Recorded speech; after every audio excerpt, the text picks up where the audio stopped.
All right, y'all. One last time for good measure. We're going to listen to the old intro.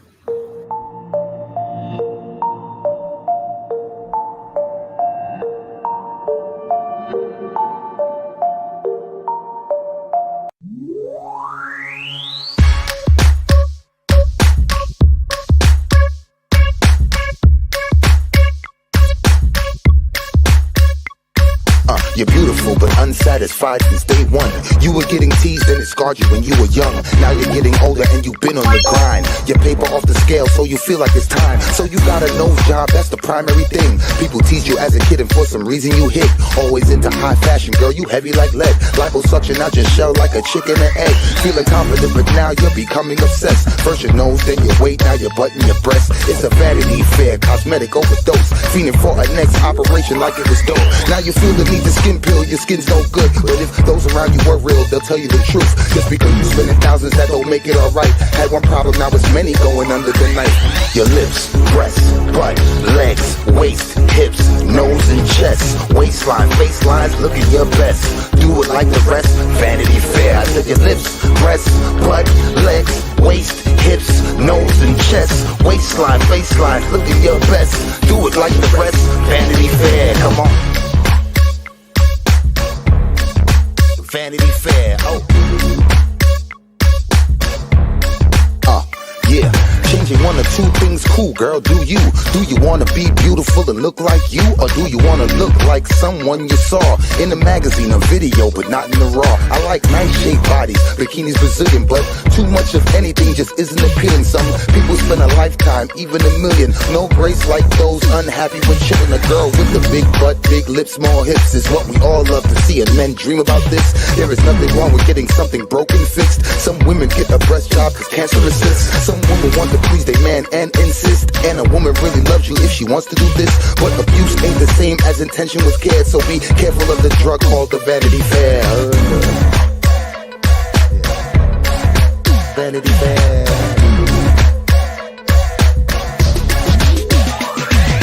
Your lips, breasts, butt, legs, waist, hips, nose and chest, waistline, facelines, looking your best. Do it like the rest, Vanity Fair. I said your lips, breasts, butt, legs, waist, hips, nose and chest, waistline, facelines, looking your best. Do it like the rest, Vanity Fair. Your lips, breasts, butt, legs, waist, hips, nose and chest, waistline, facelines, looking your best. Do it like the rest, Vanity Fair. I said your lips, breasts, butt, legs, waist, hips, nose and chest, waistline, faceline, look at your best. Do it like the rest, Vanity Fair. Come on. Hey, y'all. Thanks for joining me on this evening session. I know it's late for some of y'all, but this is something that's been weighing on me because I've been in the rabbit hole of the 8-passenger saga that's going on. Plus, I'm watching the stuff with the 8 passengers. It continues to be compared to that of the Duggars. And there's certain situations that people, other commentators, are continuing to bring up. And I went and did my research to see where they were gathering some of this information. And I just figured I want to kind of break some of this stuff apart because a lot of this falls into many religious sects. It's not just one straight, the IBLP. That's not all of it. It's not just a LDS Mormon thing. This is used in many different religious organizations, facets, whatever you want to call them, sects, whatever. And I'm saying sect as in SECT because certain people can't understand how I pronounce things. Anyways, so I want to kind of break some of these bigger pieces apart and make some understanding out here and some comparisons based on their own words, because it is being said right now by certain commentators that are anti-family vloggers that it is the exact same thing that the 8 passengers and that entire family has been using blanket training, blanket time, and in their opinions, it's abuse. Okay, I can go with them on certain aspects of it, but I want to break it apart because they're starting to mix things together that we really need to separate. And the reason why I think we need to separate them is not because it's horrible in my opinion. all the way around. But there's different how people use it, and the extremes depends on their religious beliefs. So in the 8-passenger situation, I'm talking about Ruby Frankie, Jody Hildebrandt, the crazy bitch. But I'm also going to be talking about Ellie and Bonnie and Julie, the sisters of Ruby Frankie. Now, one of the videos I'm going to be playing today, you're going to get volume only because unfortunately they show their children. And I'm not in the business of exploiting minors for content. So you can get the same idea off of her own words without seeing the children present. So just to kind of give you guys all a rundown of why we're even going into this, because it's something that I've seen used in my life a lot. This is something that is used in religions all over the world, and people just don't realize what it is. Hey, Vic. Hey, Amy. I agree with you, Amy. Lurker, A Blank Slate, Marcy, Freeside, Wishful Thinking, LG, Beaverhausen, Scorpio Sting, Cool Gamer, Jane Says, Grandma Sherry, Wishful Thinking, Go Ask Alice, L, Brittany. You're the president of Kyle's. You can be the president. Blank Slate, Blank Screen, Nat Flo, Sheila. This won't be a super long one either. I'm going to just break some of these pieces out that are really important to me. Hey, Bama. It definitely starts the indoctrination or the control early. Absolutely. I agree with you, Sheila. Yep, I agree with you, Amy. Nana L, hello. It is what it is. Rockabit, Summer Butterfly, Amethyst, Truth Hurts, Twistis, Peg. Hey, it's good to see all you guys. All right, I'm not going to waste much of your time. One thing I do want to touch base on, some of you guys saw my community post today. I am going to start breaking things apart on my channel because I do goofy shit. You guys know, like we have random chats. I go bug hunting with you guys, Kyle, and I take you guys on date night sometimes. I post cat videos, stuff like that. So I'm going to start putting that stuff on my other channel. So if you like that kind of stuff, like to laugh, anything like that, that's going to be more over there. Don't feel like you have to sub up. It's totally fine. But that's where that's going to kind of get pushed. And then this is going to stay my commentary channel about topics that I'm passionate about, or exploitation, the religious organizations, things of that nature, things that I'm passionate about, basically. So commentary will be here and the fun stuff, just so it's easier to navigate, because right now it's just kind of a variety channel and I want it to be a little bit more concise. So hopefully that will help everybody navigate a little bit easier. The Scorpion Killer, I know. Hey, Remy. Oh, A Blank Slate. I will get it for you. It's called All the Nonsense. Thank you, Elle. See, Elle's on it already. Elle's like, I got you. I want to know what to do without these guys sometimes. All right, let's get into this. So first and foremost, I want to lay the playing field of why I'm talking about this. And I also want to say a few things about some of these commentators. And if this offends anybody, I'm sorry. It is what it is. First of all, if you're talking about serious subjects like child sexual exploitation, sexual assault, sexual abuse, trafficking, can you please start doing it sober? Because some of you out here just riling up, getting 3 sheets to the wind and then talking about these topics, and it's absolutely disgusting. You then start becoming the story when these are horrific stories of abuse, neglect, harm for adults, for children, all of the above. And it is so distasteful and disrespectful. I don't care what you do on your own time, but when you're discussing topics like this, and if you don't know anything about them, and if you've never lived in an organization like this or been under anything like this, consider yourself lucky, in my opinion. Again, people who want to be victims or want to have something relatable, I'm telling you right now, I have lived with religious trauma my entire life. And it is something I deal with very, very much so still to this day. It is still present in my life. It is still something I struggle with. It will be something I struggle with my entire life. It's not just something you can go away. And that starts with indoctrination. And indoctrination in a lot of these religious organizations starts at a very, very young age. So let's talk about why, again, we're discussing this. So blanket time is what people refer to it as, so it doesn't sound as abusive, in my opinion. Again, this is all for educational and entertainment purposes. This is based on my opinion and my opinion only, with the facts that I have gathered and the conversations that I've seen happening. So let me go. Oh, thank you guys. Yeah, it is what it is. That this story is really deep. And the way people are going about it is really disgusting, in my opinion, too, because they're exploiting the children by trying to make a point, and the anti-family vloggers are like enjoying every bit of this, and it makes me sick because these children have endured horrific abuse, horrific neglect, horrific stories that, if you don't understand abuse, neglect, abandonment, none of that goes away overnight. These are lifelong traumas that they will process.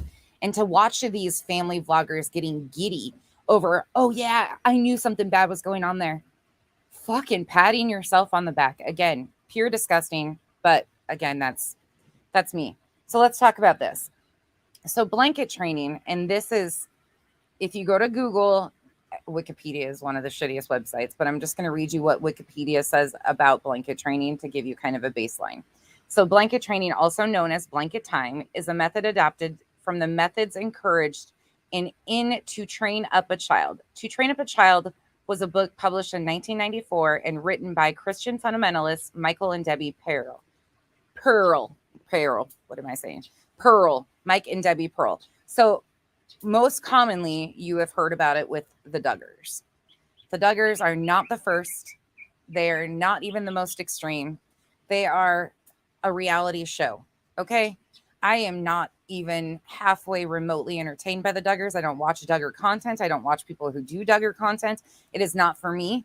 It is one tiny group of a huge problem.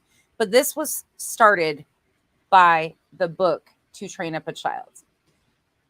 In To Train Up a Child, it promotes several harsh parenting techniques with a focus on child obedience and have been linked to multiple child deaths. I'm going to say that again. It teaches harsh parenting techniques with a focus on child obedience, which have been linked to multiple child deaths. So I want to ask you guys a question for a moment. Did you guys use blanket training or a form of control and obedience, in my opinion, indoctrination, to control your children when they were, before they could even walk? Some of them, most of them. My dad used a belt. Yeah, my dad too. A belt, a wooden spoon, a wooden paddle, a switch.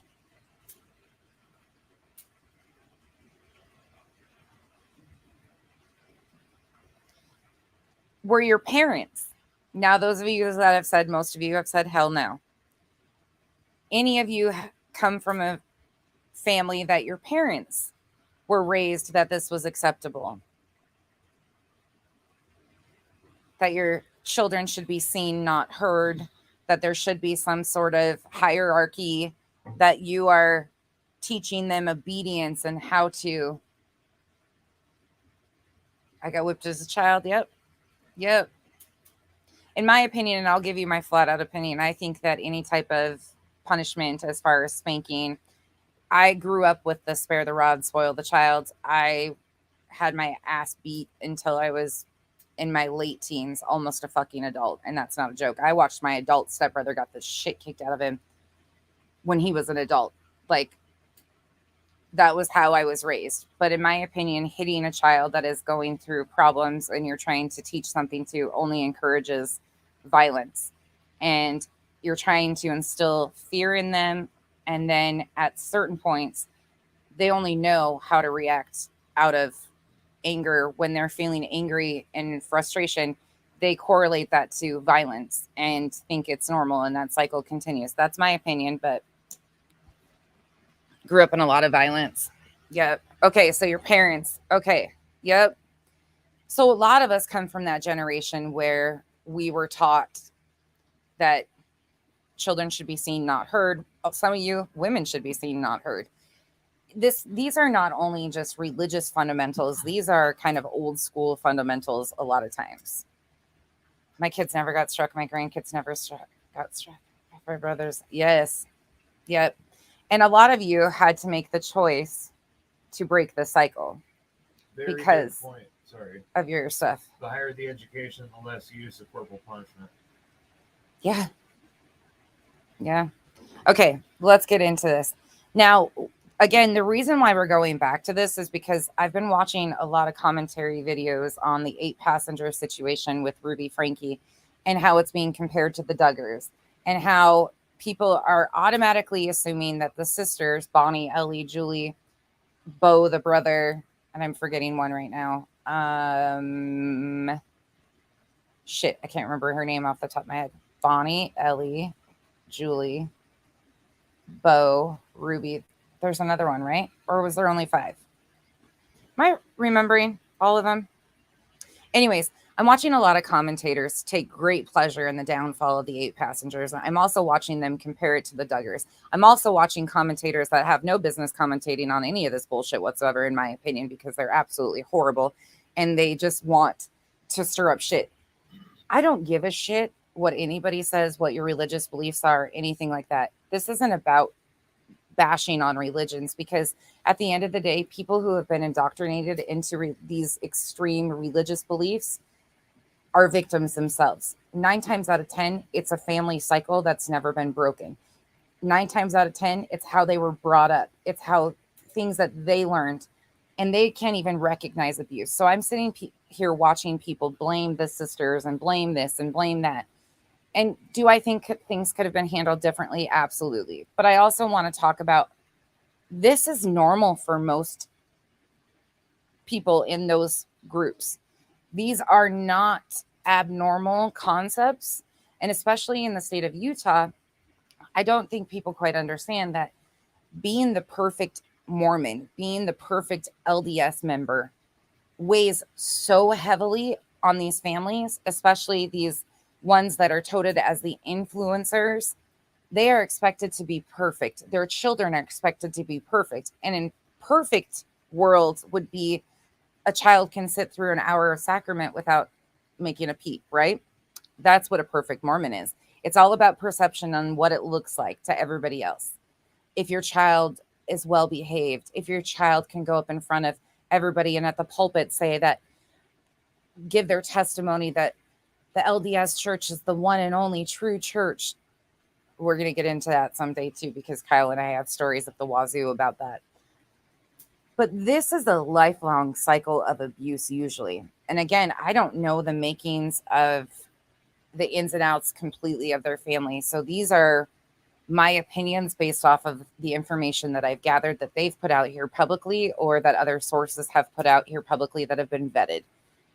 There is absolutely a form of control in that family. And it starts with the parents of Ruby, Bonnie, all of them.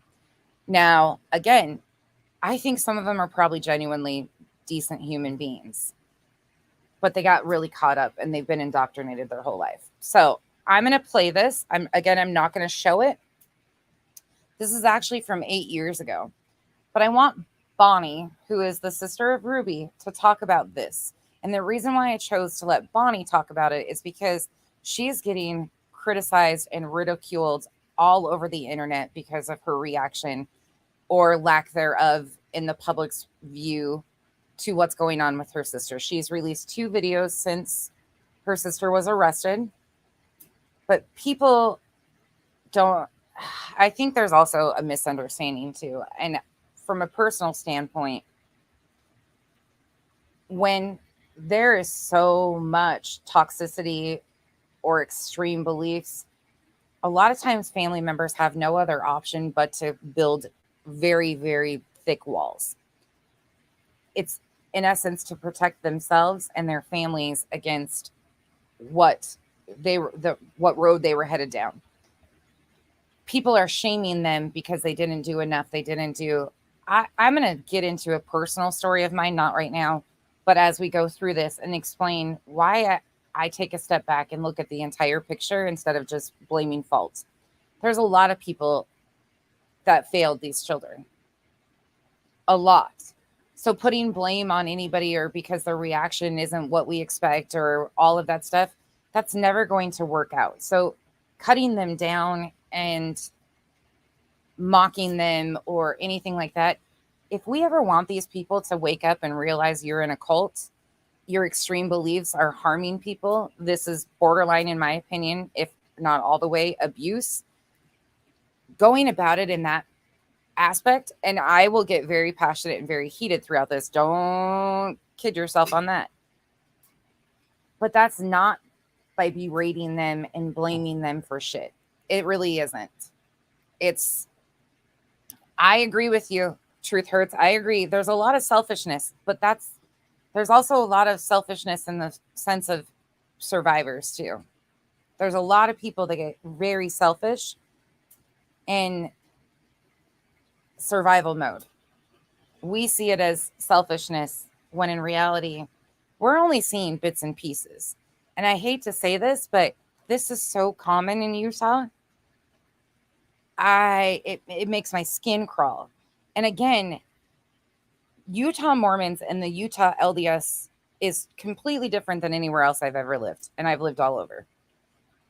It is completely a different life. So let's get into this. Let's play this. Again, this is from, let me tell you the exact date so you know where I'm getting it. It's actually on her playlist from 8 years ago, January 23rd, 2015. All right. Hi guys, welcome to my channel. Today I'm doing a video that's a little bit different than I usually do. You guys can hear it well? Everything's good on your ends? As long as you guys can hear it, we'll continue on.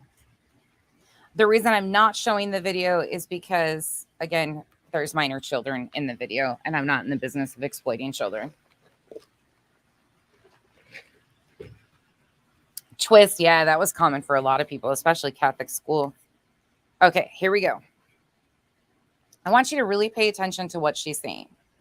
Last week I posted a picture of my kids on blanket time, and wow, I had a really big response to that picture. A lot of people wanted to know what blanket time was, why I did it, how I did it, and I thought it was something very worth mentioning because this alone has kept my sanity, and that is no lie. I read the books Baby Wise and I follow them, and in the book it recommends blanket time. Now, So Baby Wise is another book that's a parenting book with very extreme, in my opinion, again, ways of punishment and trying to seek control over toddlers, basically. And it's wild to me. This is absolutely something that I've seen used on other people. I've never used it in my home, never would, but it's extreme. First start, I lay a blanket down where I want them. When I give them toys, I choose toys specific for that kid that I know that they're not going to be bored. It's really good for their attention spans because you only give them, just a handful of bullshit. It's good for their attention span. Bullshit. By the way, these children that she is using in the video are toddlers. They are young children. So if you have a child with ADHD, anything like that, first of all, they're too young to be diagnosed, most of them at that age.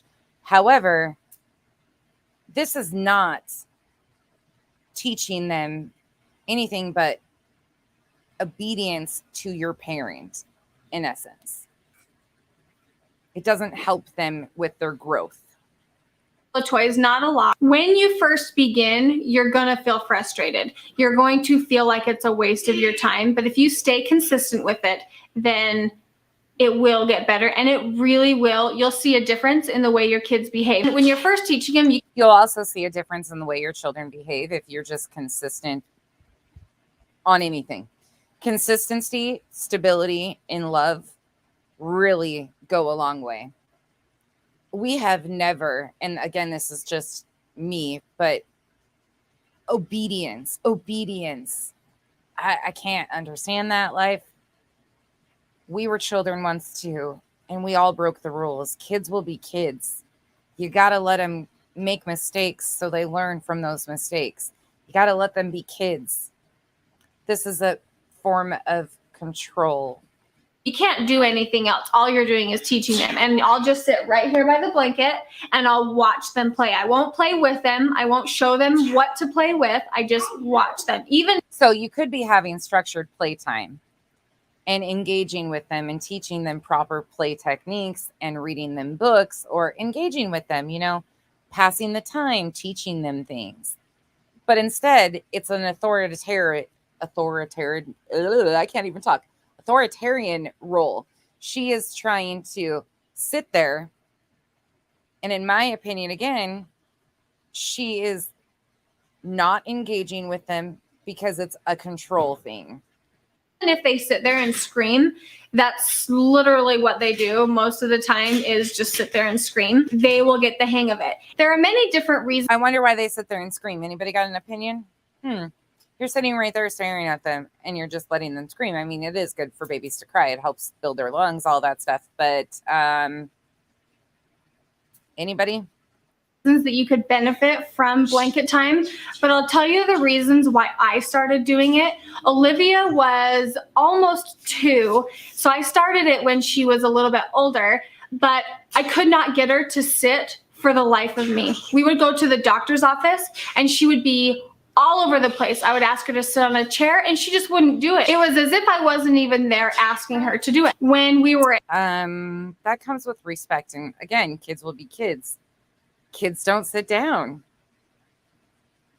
I mean, what are they harming? Let them spin. I don't get it. I just do not understand this at all. But she's going to tell you the real reason in a moment why she instilled this in their lives. But I almost venture to say that this is something that they were brought up with, a form of this type of control and indoctrination. At church, she would not sit on the bench. And at church? Oh my gosh, does that mean your fellow Mormons are going to think your children are misbehaved because they're fidgeting in the pew? You don't have the perfect family? That is exactly it. And in the LDS world, especially in Utah, it is all about perception and what other people think. Again, these influencers and family vloggers that are LDS get a lot of kickbacks, a lot of promotion from the LDS church. They meet with the uppers. This is a whole thing of bringing people into the Mormon church. People want to be this beautiful family like they make it seem they are. Let me tell you, these are edited stories. She's got 10 edits in this video already because the kids are up moving around on their blankets, not sitting still. That's typical. That's normal. But it's all about perception and what other people think. I would pack a whole bag of toys and she'd go through that entire bag and be done with it in 20 minutes, 15, 10 minutes. It was terrible. And I just thought, I have got to get a grip on this. Are all little kids this way? And the answer to that is yes. But the trick is teaching them how you want them to behave. Kids will learn anything if you just teach them. And yeah, they will learn anything if you just teach them, like love, respect, honesty, all of that. You don't have to stick them on a blanket and make them sit. Or if they move off the blanket, whack them. Now, again, she doesn't verbally state that that's part of her routine, unlike a lot of people that use blanket time, but chances are it's very common. Stay consistent with it. That's the biggest thing with this. In the beginning with blanket time, you are going to feel like it's a disaster. And it is. It's really hard. And I have a headache every time I start. But if you stick with it, you will be able to tell your child to sit on a blanket, play with a few toys, and I leave my kids there for up to an hour. And the reason... Oh, I wonder why she leaves them for up to an hour.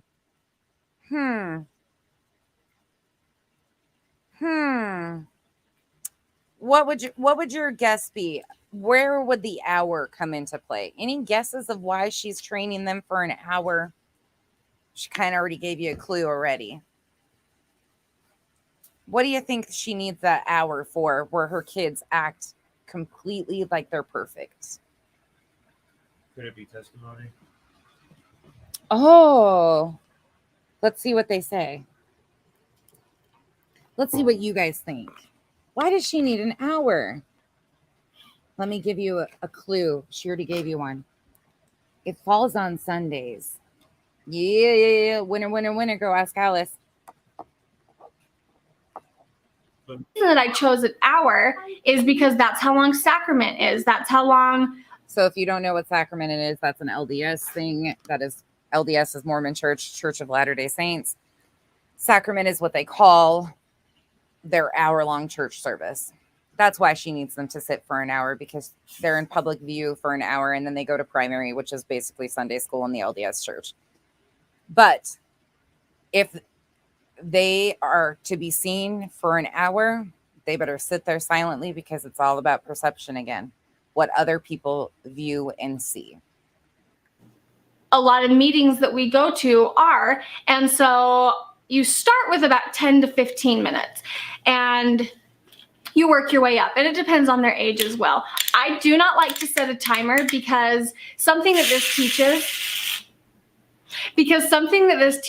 is that blanket time starts when mom says, and blanket time ends when mom says. If they're being really, really good, I'm not going to take them off the blanket. They can stay and do what they're doing, even if it's past the time that the timer says. Or if blanket time needs to end a little bit early because they are just not having it that day, because sometimes that's going to be the case. Then you can say, okay, mommy says blanket time is over, and you can let your little one run off the blanket, because what you really don't want to do is for the child to say, I'm done doing this, and get off the blanket. That doesn't teach him to be obedient. That doesn't teach him to listen to what you're saying.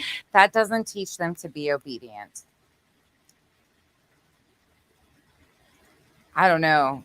Right there, that just bothers the shit out of me. That doesn't teach them to be obedient. How long do you guys think a 2-year-old's attention span is? For my nurses and my psychologists and my social workers in here, because there's a shit ton of you. Y'all know, how long is the attention span of a 2-year-old? Do you think at an hour that they're still learning something? Hell to the no. No, they're done with it. They're over it. They're over it. 4 minutes, exactly, Christina. They don't have the attention span. And if it's really that hard on her, you would think she would find a different way, right? There's got to be a different way. You don't have to do these extreme tactics at all. So am I shocked that her sister fell into an even more extreme controlled group? Hell to the no. When you are raised in abusive indoctrination, controlled environments, high control, religion, or elsewise, you don't even recognize what you yourself are partaking in, because it's unfortunately normal.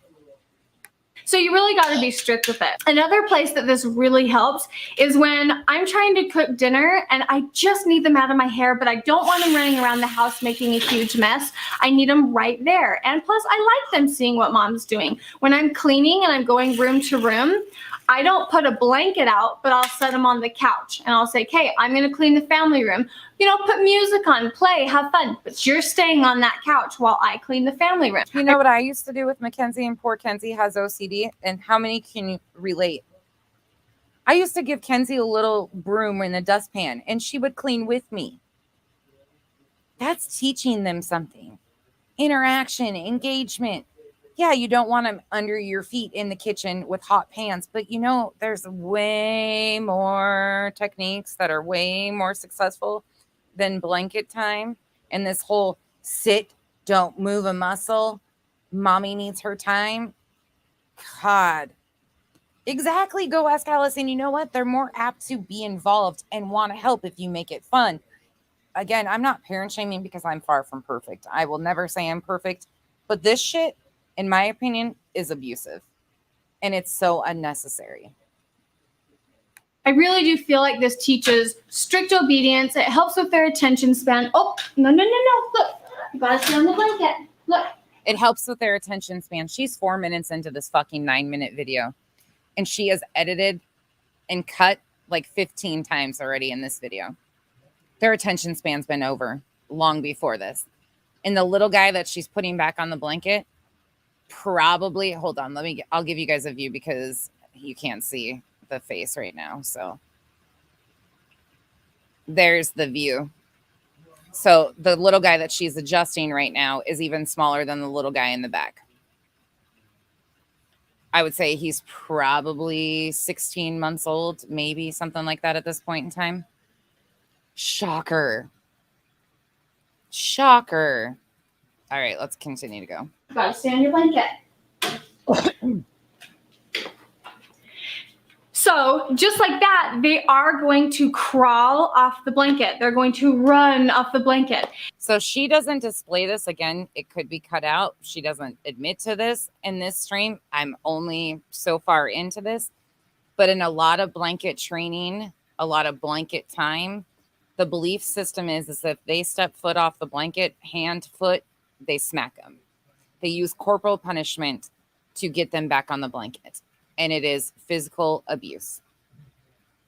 Again, my opinion, but it's extreme and it's disgusting. Hitting them to put them back, to teach them not to get off the blanket. Can you imagine what these people do with animals? Hell yeah, go ask Allison. That is so normal. Kids test the boundaries. Again, for those of you coming in now, this is Bonnie Holine. This is the sister of Ruby. And the reason why we're going through this is because the belief systems of all of the family are very extreme, in my opinion. But this is all in pursuit of being the perfect Mormon. Again, my opinion. And at first, all I do, I don't say much because I don't want to really communicate with them when they're on blanket time. And the reason is because sometimes I just need to read. Sometimes I'm making phone calls. Sometimes I'm doing bills. And so I do not want to Did you guys hear me say it's Bonnie? It's Bonnie, the younger sister of Ruby. I think she's the middle of the group. I think it goes Ruby, Bo, Bonnie, Julie, Ellie, and time. Am I missing? I keep wanting to say I'm missing one, but I think it's because there's 5 adult children in the Griffiths family. That's their maiden name. And I'm not doxing anybody. They're very public. They are all out there. They're all bloggers. They all put their children out there, every bit of it. And then Ruby had 6 children, is I think where I'm getting the 6 confused. entertain them. And that's another thing that this does is teaches them to self-entertain. And so when they crawl off the blanket, I just pick them up, put them back on the blanket. I usually start around 18 months. They usually get it pretty well by then. Olivia doesn't necessarily stay on a blanket for quiet time or blanket time anymore because she is older and she doesn't really need to do that. When I started teaching Boston how to stay on a blanket, I put Olivia on one. That way he saw what she was doing. He saw what Cody was doing and he kind of got the idea. But a lot of time I'll just put her up at the table, have her do her homework, have her color, and just she knows to stay there until I tell her that it's time to get up. Sometimes if I feel like... And the kids, by the way, too, are on separate blankets, as you saw. Yes, Dynamite. She is the one that's building a brand new home that overlooks the lake in Utah. Yes. Yep. She's got a big channel, and she has released 2 videos, which we are going to get into. But I've just been seeing so much confusion around this blanket training and the extremes of it, and it being attributed to the Duggars. So many people think that this started with the Duggars, and it's not, y'all. It's in a lot of religions. It's in a lot of high control groups without religion. These type of techniques and tactics are extreme. I agree. They, again, in my opinion, borderline abuse. But this isn't just used by one group, the IBLP. It's used by many different, and it's that pursuit of what other people think and perceive your family to be, in my opinion. Again, I'm going to say that a lot because these people are all whack jobs. I'm trying not to get sued. Like the child needs it, or if I really need them to stay on the blanket just a little bit longer, I will give them treats. I don't want Boston to hear me. He's like, what'd you say? Sometimes I will give them snacks, so that will keep their attention. But I try to teach them to play without snacks. I have taken the kids to doctor appointments with me, and I will tell them, okay, we're going to have blanket time. Now listen to this. If this doesn't say it all for you, I don't know what will.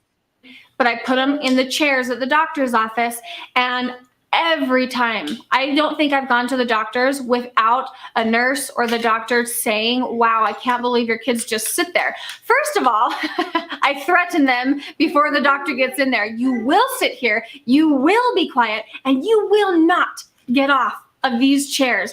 And if they do, I wait till we get home, and then when we get home, I really let them know that that was not okay to get off your chair, and we're going to practice, and we're going to learn to sit still when we go to the doctor's office. So basically, they go in an extended blanket time when they get home if they disobeyed and got up at the doctor's office.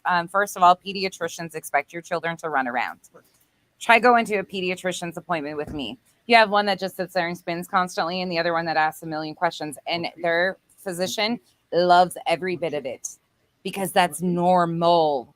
It also shows their function, their how they can move, their mental capacity. They want that engagement, pediatricians especially. But in Utah, you've got a lot of Mormon doctors who think that this type of thing is okay. This upbringing is okay. So, of course, I'm sure they go to a Mormon physician because everybody knows who the doctors are in the wards. It's just pathetic. Like, I can't even explain how fucked up Utah is. I really can't. And I'm so thankful to be out of there. And now I can spill all my shit. Or when we go to wherever, but I don't make a scene where we're at, but I do let them know I am not happy with you, and we are going to talk about this when we get home, because you're in public. You don't want to embarrass your child. Plus, the child's probably not even paying attention because they're looking and doing whatever they're doing. Oh, they're being typical kids. Oh, shocker. Is staying on the blanket? Okay. I just had to make sure. This has also been a really good thing for when I just had one child, because now that I have a couple of kids, when I'm in the shower, I can put them in a bedroom and have them play together, or put them in front of the TV. And Olivia's old enough that if there's something wrong, she can come and get me. That's called shitty time management skills on your behalf. I have two special needs, and I've never needed to sit them on a blanket or in a closed capacity so I can go shower. I either wait for Kyle to get home if I needed to. I would wait for Kenzie to be up. There's so many other things. And if those single moms, you figure it out after the kid goes to bed. You take a shower, you adjust your schedule around what the kids need. I just can't. But when it was just Olivia, I couldn't shower. She was into everything, and I couldn't let her run through the house, so she'd be in the bathroom while I was trying to get ready, and it was absolute chaos. So shut the fuck up. Sorry, I'm going to get a little irritated with her now, because you know how long it's been since I've had a closed door in a bathroom? Never. Since Kenzie it's been over 21 years that I have not gone to the bathroom, showered alone. Every time I'm in the shower, it seems like every single one of them needs something. And that's not a joke. It still happens to this day, doesn't it? Oh, yeah. So we just have an open door policy. It is what it is. You make it work with kids. I get my alone time other places. I just go hide. This sounds like shitty time management skills on her behalf. What I would do is I would put the towel mat on the floor in the bathroom, because it was just big enough. Give her one thing, because I'm only going to be in there for 15, 20 minutes, maybe 30.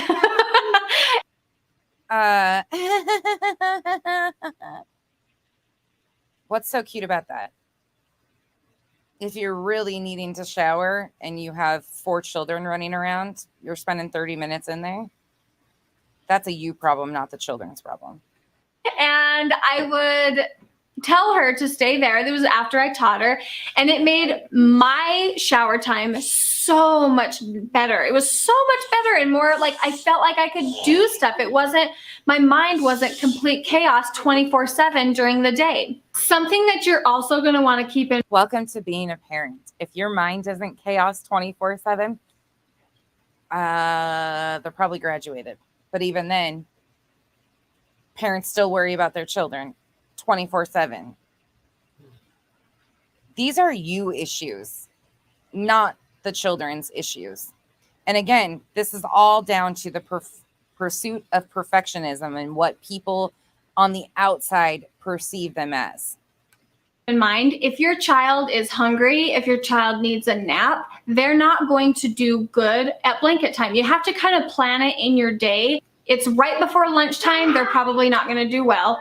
So make sure that they're fed. Make No shit, Sherlock. sure that their diapers are changed or they've gone to the bathroom. That way they don't use the excuse, I need to go to the bathroom. I need to get off the blanket. So why not just put them down for a nap and you go do your shit?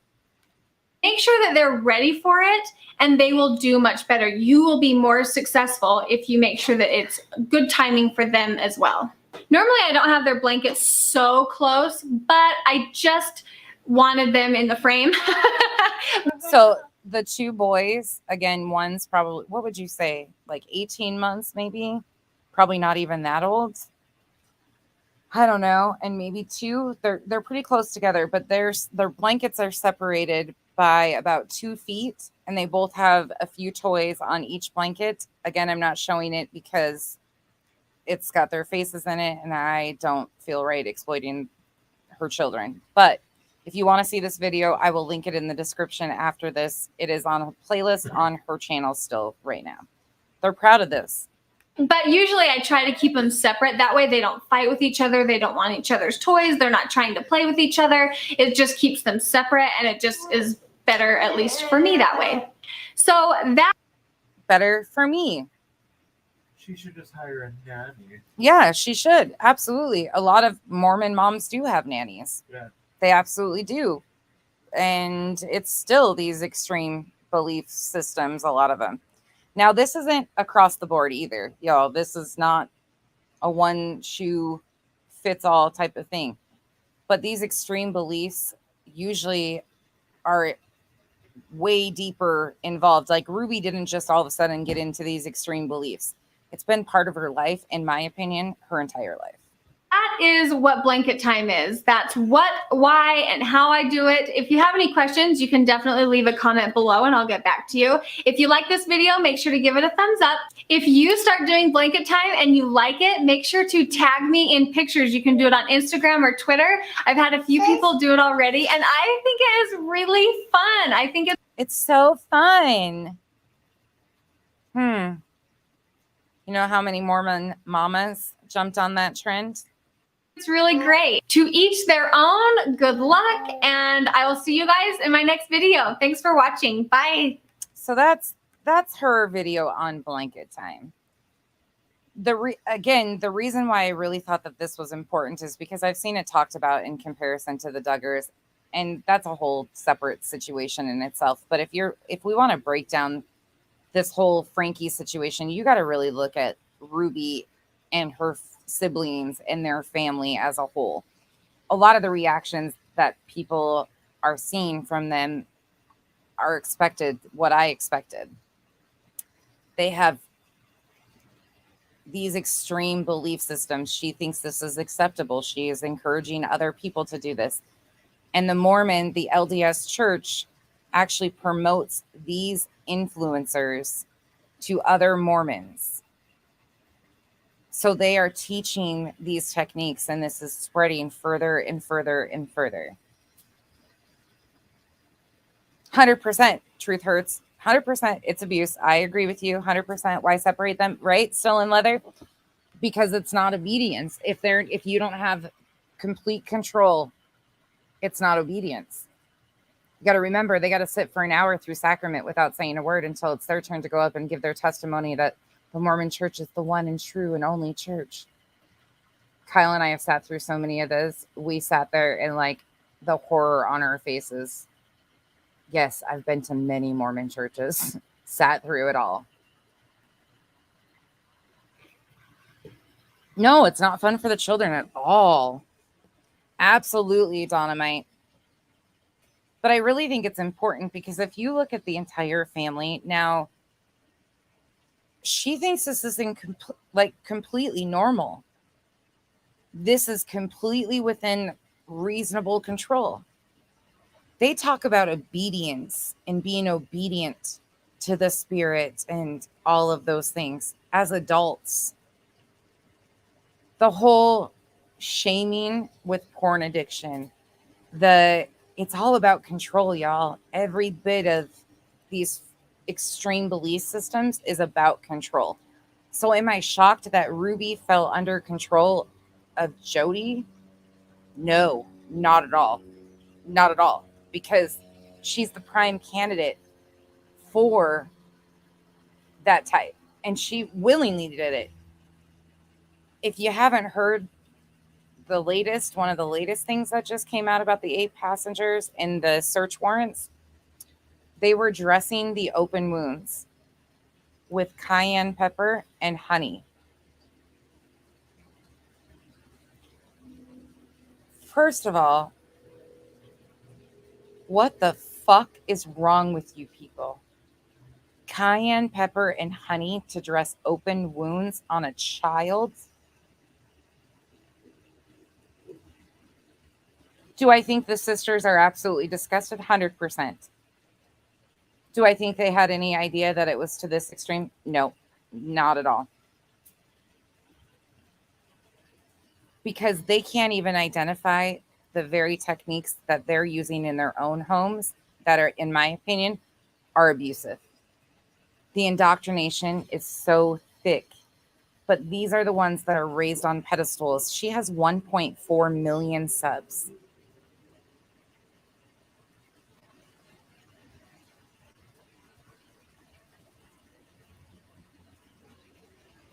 Yep, they get hit, Nana L. She didn't say those words out loud, but that's the true technique. If they get off the blanket, they get hit. Yep. It's all about control. And do you think that stops at toddler? Nope.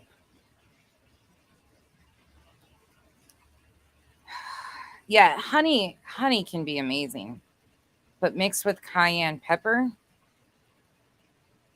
doesn't cayenne pepper burn? How many of you have grown peppers in your garden and went and canned salsa, or cut up peppers and then touched your eyeball or your skin, or gone to the bathroom and wiped even after you've washed your hand and had pepper oil on your hand? Doesn't it burn? Because I sure as hell, maybe I'm just a sissy Sally over here, but it burnt to no end. And I can't even imagine cayenne pepper mixed with honey so it sticks, so it's not sliding off. That cayenne, oh my God. Revival, they were raised in an extreme, yes. So her parents actually, I don't know if they're back, they actually are adult missionaries. So they went to a foreign country, I think, for 2 years. I don't know if they're back yet or not, serving for the church. Holds for a moment. Holds. Let me see if I can find this video. If I can find this video, we'll watch one more today, because this will answer a lot of your questions about their childhood. I actually had a conversation with somebody the other day about this. And for those of you that are like, what is wrong with you? I find this fascinating because I grew up very similar. There's very similar belief systems.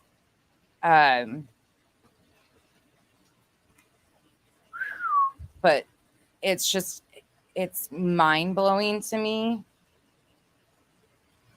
that this is so accepted and widely accepted, and these people are making millions of dollars off of the exploitation and abuse and neglect of their children, and that makes my heart just sick. And it also makes me sick that we have a lot of anti-family vloggers out here that are getting their rocks off because they might have been right about how bad this situation was, but this is going to have long-term effects for those children. Hold on, y'all. I'm looking. I'm trying to remember when I watched it.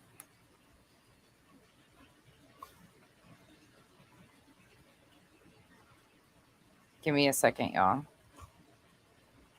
Because this video spoke volumes to me.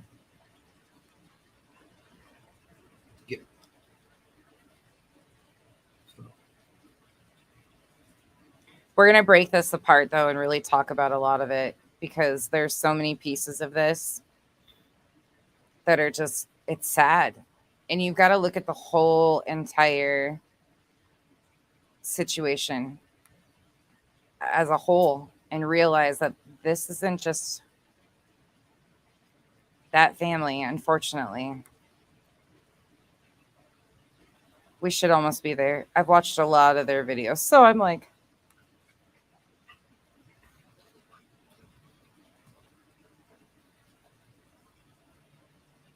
it's Q&A.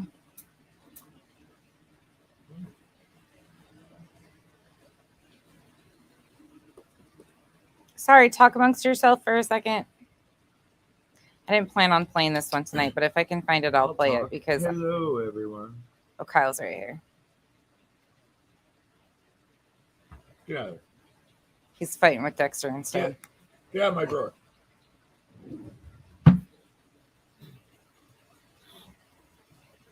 You're not talking now. Huh? You're not talking anymore. Well, they can't hear me from over here, can they? Yeah, they can. Oh, They might be able to. How's the weather, Beth? How's Australia doing? Oh, Hello, Brittany. I found you guys a soaking video too, which we're going to talk about too. Hi, Nana L. Dexter would never do blanket time. Oh my God. Never. Hey, Christina. Dexter would be the worst one to try and blanket time.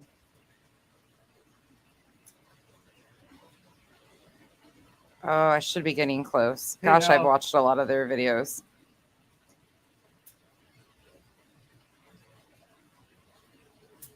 I went back too. You guys know me and my like deep dive stuff. I go way back. I got it. Hold on. Now this is adult, so I will play this video for you. This is actually off of one of the other sisters. Right, Christina, spank him. Hey, y'all coming in. Sorry I missed y'all. I haven't said hi to everybody in here. Brittany didn't even say hi to me. Yes. Yep. Yeah, a lot of them try to get out of the home at 18. Well, so for those of you guys that don't know, LDS missions, boys can leave at 18, but female missionaries cannot leave until they're 19. But it's typical for for them to get their calling. The boys, a lot of them go on their missions before they go to college. So 18 to 20-ish, sometimes a little bit later, like they'll leave for their mission 19, some of them even at 20, and then they will return and then go to college after their missions too. That's pretty typical too. So a lot of them get out of the home as fast as they possibly can. I mean, can you blame them though? Really? Like, You have a brother. Is Bonnie adopted? okay, this is very interesting in my opinion. So let me tell you when this is from. This is on Bali. This is Bonnie and Ellie's combined channel, which is also the name of their comfy cozy brand or whatever they sell. This is the Ellie Mika sibling question and answer. So we're going to play this because this gives a better insight into their family as a whole. And Ruby is there. There is 5 of them. I was right. Hey guys, the question that I get asked most is, we're already laughing. How many siblings do you have? Who's the oldest? Do you have a brother? Is Bonnie adopted? Is Julie and I twins? So I thought it would be fun to sit down with my siblings because we're all together and do a dedicated video to share with you who we all are.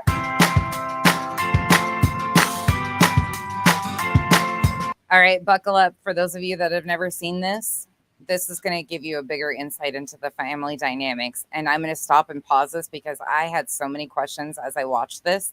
I actually was on the phone with somebody the other day and was like, does this sound normal to you? Like, did you guys do this to each other? And people were like, no. I even went out and got Kyle. I was like, I have questions. So I think we're going to start with the oldest. We'll work our way to the youngest. Your name and how old you are, I think is a good start. Okay. I am Ruby. I am the oldest. And I think I'm 33. I'm pretty sure. So if anybody doesn't know, Ruby is currently in jail for felony child abuse charges, multiple felony child abuse charges. And this is from 8 years ago. So she looks a lot different then. And actually the downfall of her has been quite noticeable. Behind bars. That's true. Good one, Kyle. I was hoping that you'd say definitely because I was like, oh, this is easy. I'll Survival just subtract 2 from you. I'm pretty sure it's 33. Okay, that means I'm 31. What's your name? Bo Griffiths. He's Bobo. Bo Chad. I'm Bonnie. I am the middle, and I am 30 on Thursday. Happy birthday, Bonnie. Happy birthday, Bonnie. I am Julie. I'm number 4 of 5, and I am 27 years old. Yeah, and I am, obviously you know, because you are on my channel, I am Ellie, and I am 24. And we are not twins, but we used to play twins. Yep, and we used to play Siamese cats. I was really hoping that song would end, like, when I was like They are all beautiful young ladies too. They really are. 18, 17. But they have the typical LDS look. I hate to say that, but oh my God, I'm going to sound terrible saying this, but this is the very traditional LDS look. There's a smell. I'm not even joking when I say that. There is a definite smell amongst especially LDS men. Like, I don't know what scent it is that they wear. I still haven't figured it out, but it is something. Smug. It's called smug. Smug. Tell you, but 20 years later. Absolutely.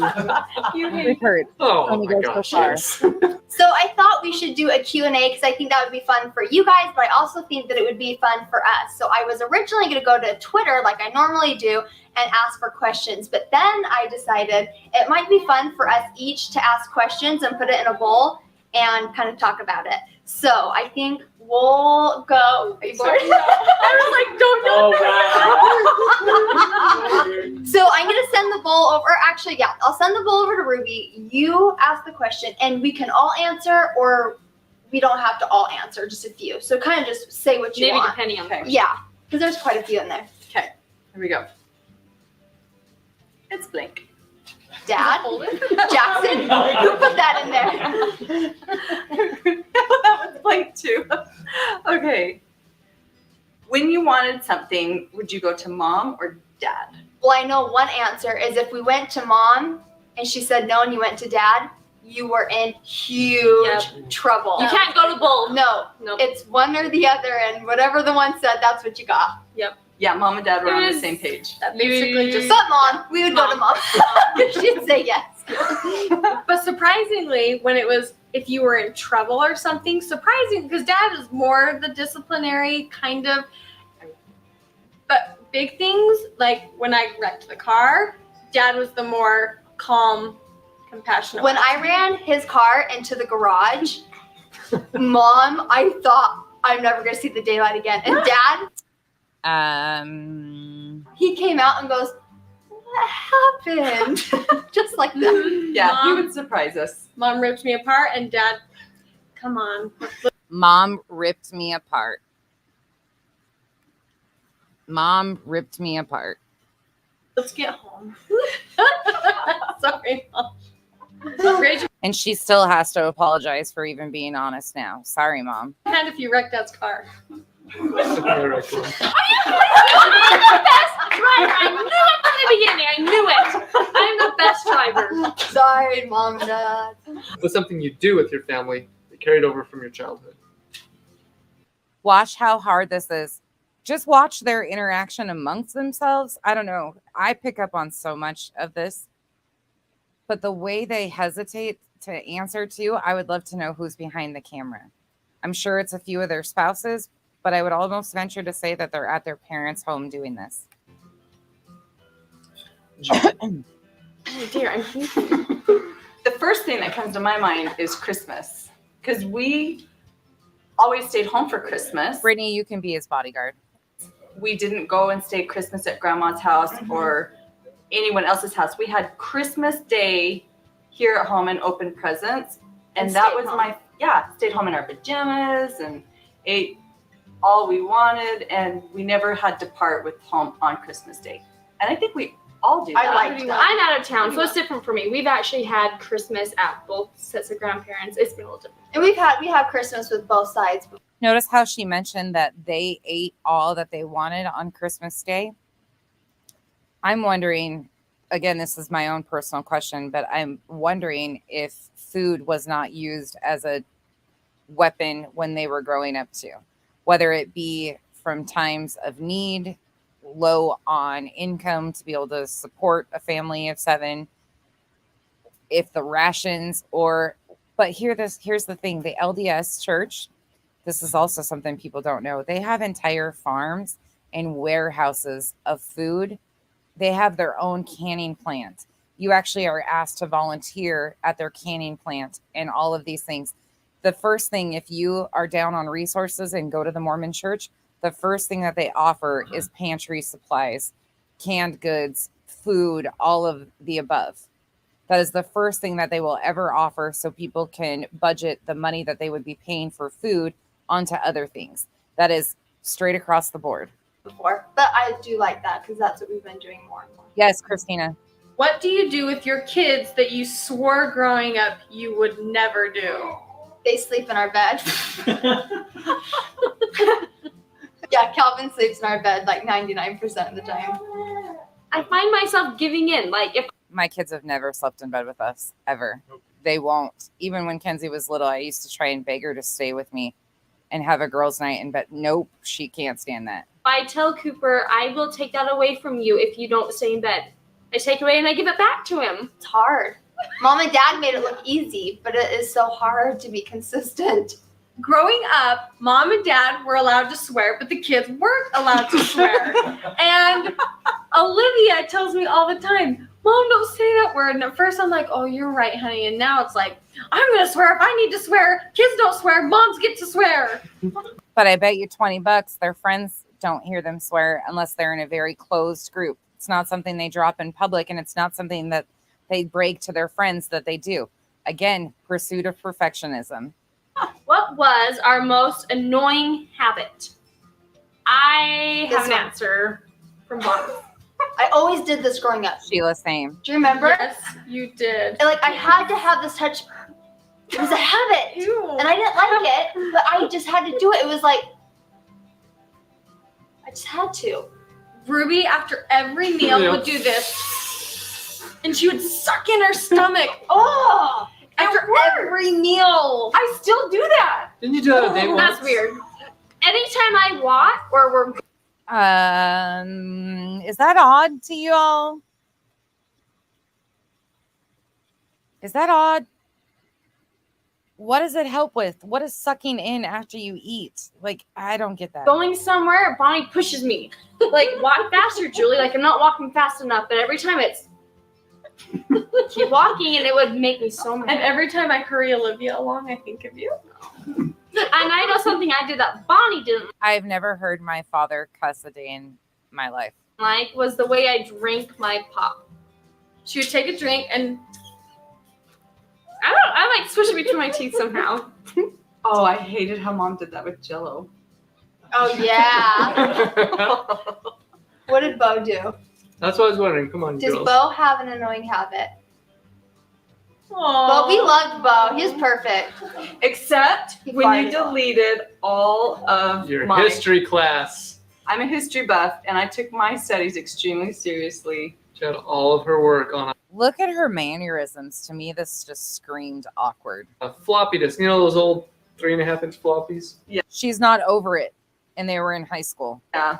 I'm sorry, I didn't mean And to. I had it saved to the computer, and what's it called when you clear out the computer completely? Yeah, I cleared out the computer. It was gone. Oh, once I realized I did, I really feel bad. I'm sorry. I was hoping those would be around for when I took the class. Bo hated us singing. You hated us Oh. I don't singing. remember that. Yeah, I feel bad about that. Legal age in Utah is 18, of course, but FLDS, they are the ones which are totally separate. FLDS practices polygamy, which even Joseph Smith had multiple wives, and some of the presidents of the LDS church have had multiple wives, and some of the higher ups in the LDS church have had multiple wives. So when it really broke apart, The FLDS still illegally marry off children at the age of 14 and younger at times.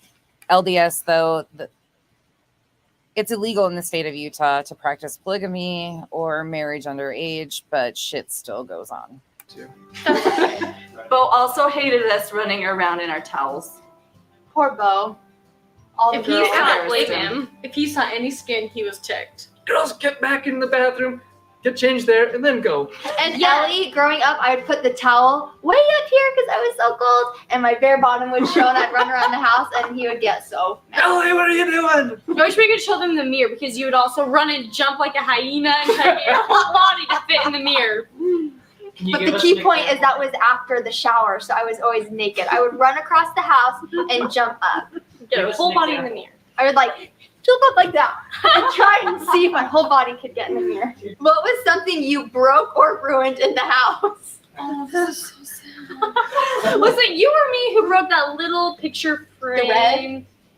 It was That had a you. little flower It was on it? gold on the edge. Yep, you it was did grandma's. because I was threatening to tell mom with everything. Yeah. I threw a ball and hit one of my grandma's cute little, it was a round little picture frame and it cracked the frame. And one day Ellie said, "That's it. I'm gonna go tell mom so you don't have to make me feel guilty every day." So she went and admitted it to mom, and I was kind of mad. I was like, "Oh, I don't have anything to use against her now." So, mom has a bunch of these little cute cows, and we were doing the dishes, and there was a fly in the window, and the cow sat in the windowsill. So, Elle, are you picking up when I'm like, this whole Q&A was odd to me. the windowsill. I don't know what. This is so sad. And I was like, flipping fly, bam! I think they all shattered, and mom walked in, didn't say a word. I thought it was not funny. Do you know what She Stay still away. has them. I think she saved It's them. because I broke them like a week earlier. Like, we all broke those silly cows. I have a story. Hitting the fly, too. That I remember when mom built her first house, she had brand new appliances for everything. And she had this beautiful new stove. And I was Oh, I forgot about this answer. This was really awkward. trying to get on top of the stove in the cupboard above it. And I don't know why I was carrying a hammer, Oh my. but I was carrying a hammer. And I got across the stove and I dropped it. And it dinged the top of her brand new stove. It wasn't more than like a month old. I remember that. Sad. And I remember being so scared. And mom said, Why would you be scared? Shit happens. Like, the fact that she said, I was so scared, that says a whole lot to me. And that also goes back to, in my opinion, the fact that they were raised in extreme belief systems, and a lot of these same things were used as they were growing up. So to them, it's very normal. However, it's not. I would take a hammer to my stove any day over one of my children. And she's like, it's okay. That reminds me Didn't of Bonnie's You notice they edit right there? I wonder what the rest of them filled in, because I have a feeling that answer was fake as shit. story. Oh, I was thinking the same thing. What? I think Bo dropped a pot on the wood floor when we first Peg, if you think that's weird, just wait, because it gets weirder. moved in. And it really There's a did. crack in the wood Yeah, kitchen floor right when we moved in. Are you talking about the cereal? Yes, I spilling milk? am. All of us were sitting somewhere in the kitchen. One was on one appliance, one was on a counter. It was in the morning. Mom probably had just had a baby or something, was like sleeping with the baby, I'm sure.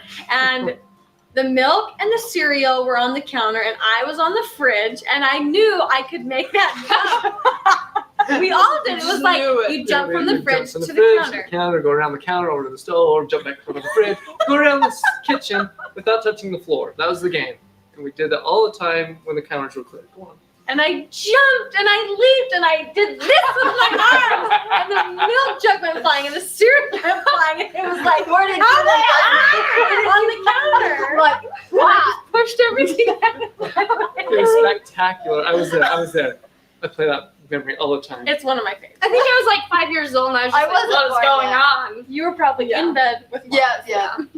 I think think I vacuumed up a rug once, and everyone said, that's your inheritance. So I vacuumed the edge of it. No, a blanket. I vacuumed a blanket up. A blanket, and they refer to it as her inheritance because she harmed the blanket. This was only a few years ago. I had a wax pot downstairs that I spilled on the carpet, and I was like, how do you get wax out of the carpet? It was a full Look at them making eye contact with whoever's behind the camera. I have a feeling, again, that their parents are sitting back here. tube of wax. Bonnie grabbed a towel, we plugged in an iron, and ironed it and waxed.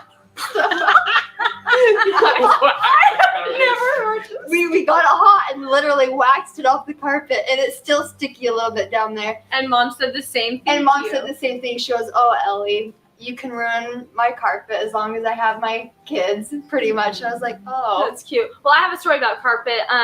Bo, for April Fools, thought it would be funny to soak onions in a spray bottle of water for a week.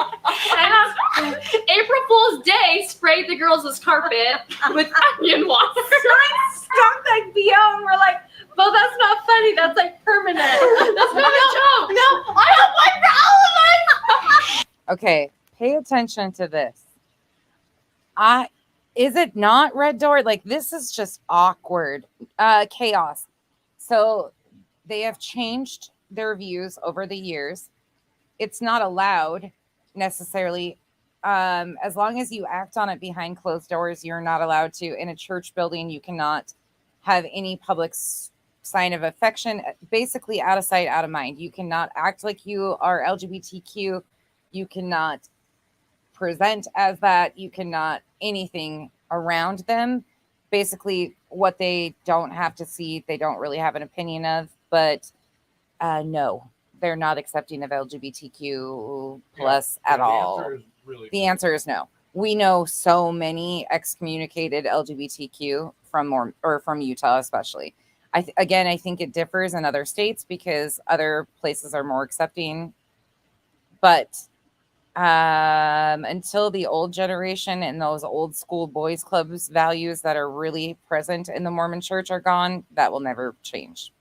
We all peed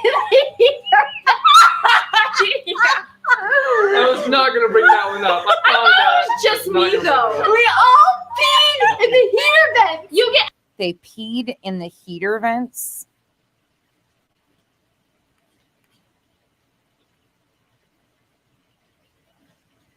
Do I need to rewind that?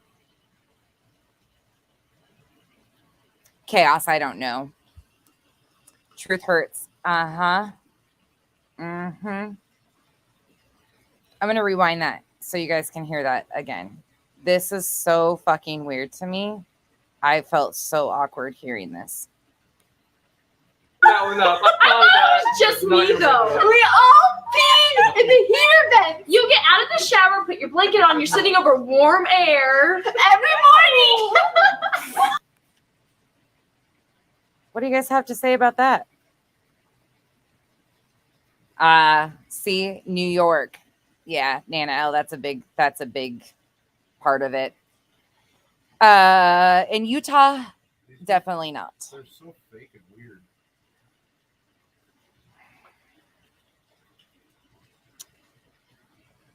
Yeah.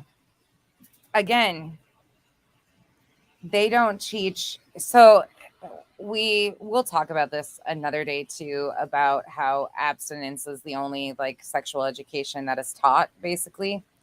But in the Mormon church, again, which might vary from place to place, abstinence is 100%, but even acting on thoughts, feelings, natural gross sensations, anything like that, like any self-touching, any curiosity is an abomination, basically, especially in Utah. I don't know how it is in other states, but it is.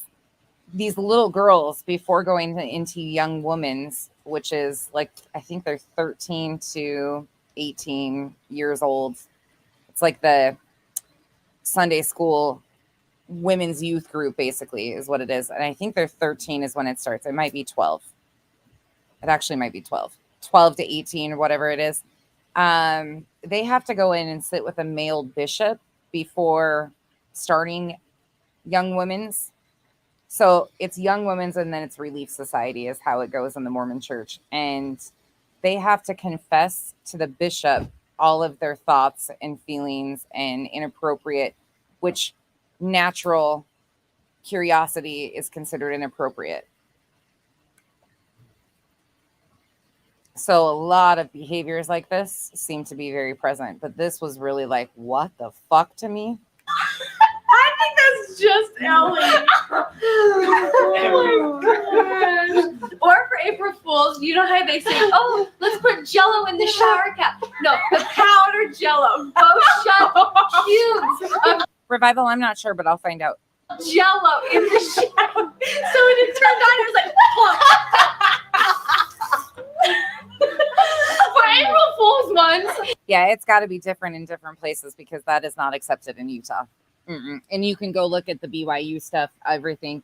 You can go listen to, they're called the Black Menaces. They're an organization. They are really present on TikTok. It's a group of college students, and a lot of them went to BYU. They do great interviews and ask questions of students at BYU. Your mind will be blown. Your mind will be blown. Ellie thought it would be funny to put Oreo cookies in my underwear. So I woke up with Oreo cookies in my underwear. I put Oreo cookies in her underwear so she'd roll over into it. Crumbs everywhere. What have you done and gotten someone else to take the blame for it?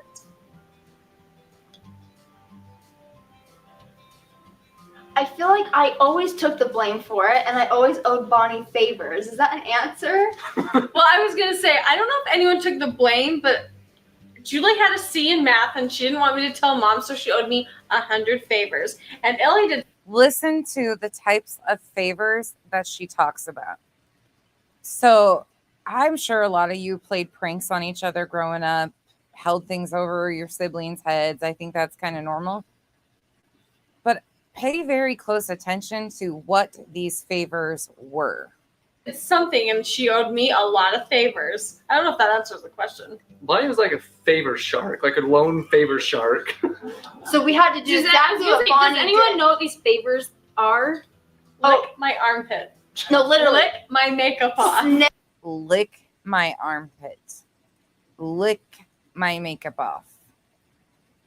Sniff my head. No, don't fake it. Sniff my head. My scalp. Lick. Do you guys find that to be normal? I want to ask you guys for a second. Has anybody ever licked your armpit? Licked your makeup off your face?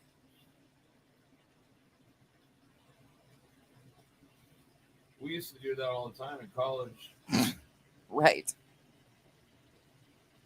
Anybody? Am I weird for thinking this is weird?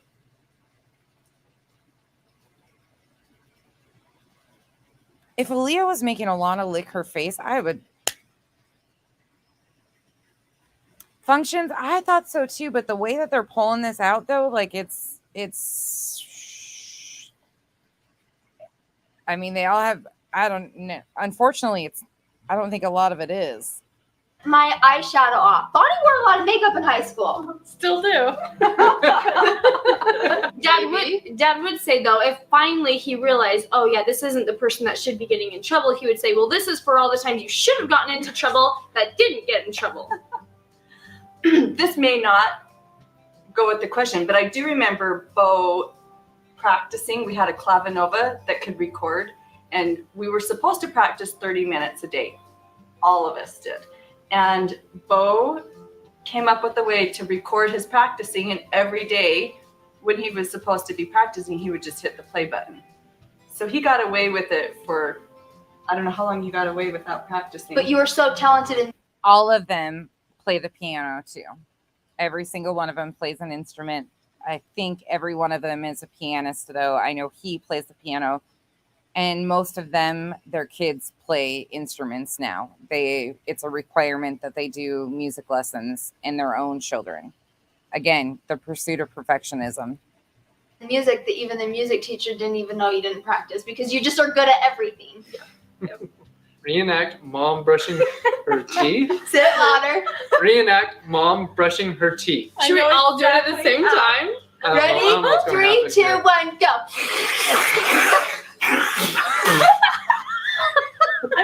The other kids don't realize this. doesn't know this. She slurps up her water like No, she brushes like this, oh, she throws her toothbrush and then she throws it in, sink in and the she gets water in her mouth. My favorite part is her hugging the toothbrush And then drinking the water. and her toothbrush looks like this. The older ones don't get it. There's things that we understand that they I don't. started pretending to brush my teeth, but I really was just looking at you for cues. Who is Wormy? And where? Did you notice what she said? I just started to act like I was brushing my teeth, but I was looking at you for cues. Ruby's good at faking it until she makes it. Seems like they've done this a long time. Where did the nickname come from? That's Wormy. And a note. When that came from you and me, Yes. we were weeding the garden and Bo found something. I found a worm. So we decided to put it in Julie's hair. And then Julie said she was going to tell Mom. So we decided to pull the worm out. By then the worms dig. Did you know that? They dig. So they're like crawling through her hair. We're like, oh, pull it out. And it broke in half. Elle, did you punch him in the face?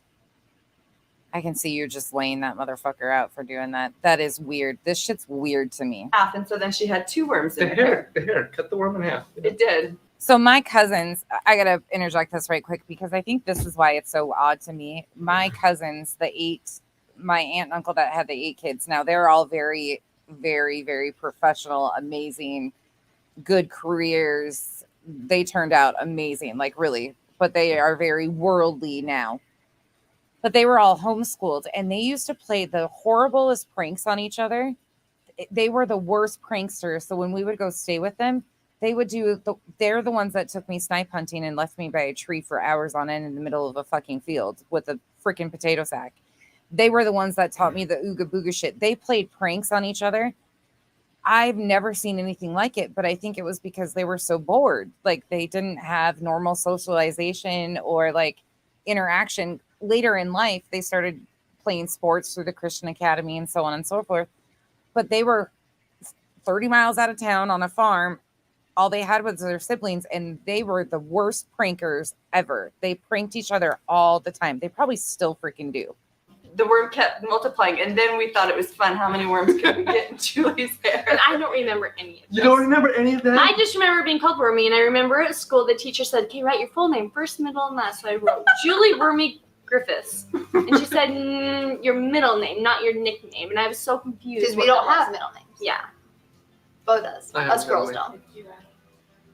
They don't have middle names, but they have their celestial kingdom names. Nana L, do you remember what your name is? You don't have to talk about it if you don't want to. So another thing in the LDS church is they have other names that are only their temple names that they're referred to as. So if you are holy enough for a temple recommend, they have another name that they are given. We can get into that subject someday too. That's very interesting. Funny. Anyway, so that's where you got your I'm nickname Wormy. from. Yep. We put worms in your hair. That was about the same time. There's a bunch of tomatoes. I have memories of tomatoes. I don't remember if it was you or you. Me. It was you. Yeah, that's what I thought. Hucked him at the house. Yes. Threw them at the big window, the back of the house. We just chuck them at Covered the it in house. tomatoes. All the tomatoes in the garden against the window of the house. This is the last question. So this is a good proof in the pudding right here that control and indoctrination and teaching all of these obedience tactics really doesn't work. My house has never been tomatoed by all my kids. Who did you fight with the most? About what? I fought with Julie the most. We were closest in age, and it was usually because I kept getting in her closet and using her clothes. We fought a lot. I And think we we both thought feel more really about bad yeah. about We it. thought a lot about just like Little nitpicky little things like stop making that noise or Yeah. just the dinkiest little things. Yes.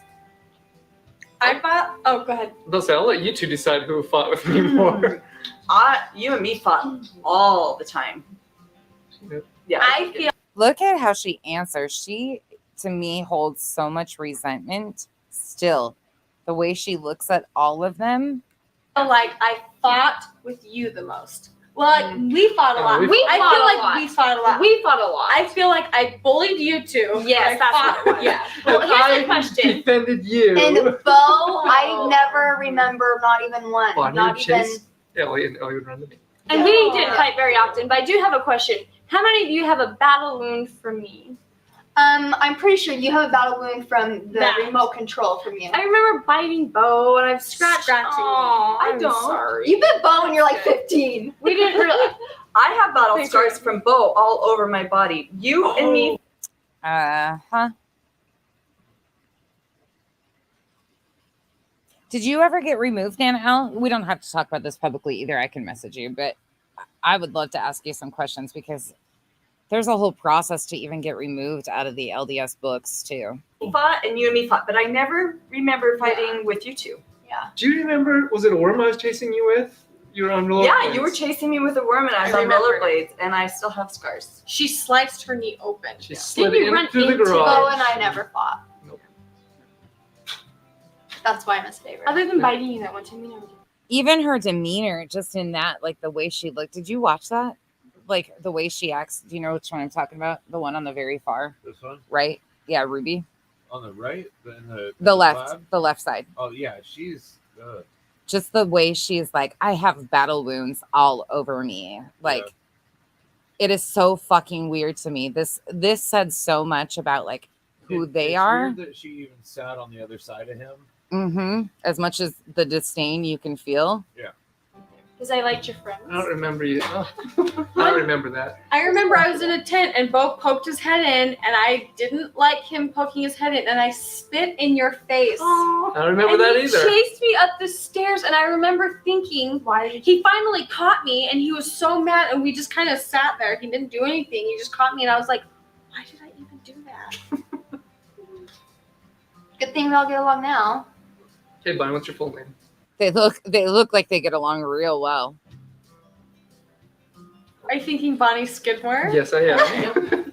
I bring that up because Scott Skidmore is our next door neighbor, and he was like I don't know, how do you describe Scott Skidmore? A carpenter?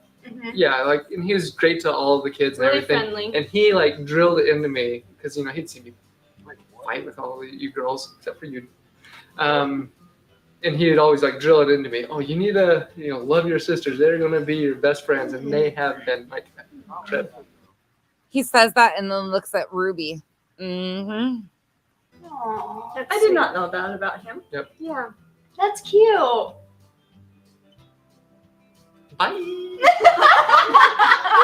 Well, guys, that was such a fun video to do with my siblings. It was really fun to talk about old memories. I hope that you enjoyed this video. If any of you want to see more about them, definitely check out the description down below. And Dad's waving his hand. I'll make sure to put his Instagram down below as well. Thank you guys so much for watching, and we'll see you in my next video. Bye, guys. Bye. Yeah, that was really weird. That was fucking painful. That was very, I don't know. When I watched that, I was like, this, just the mannerisms in there and the way they interact with each other.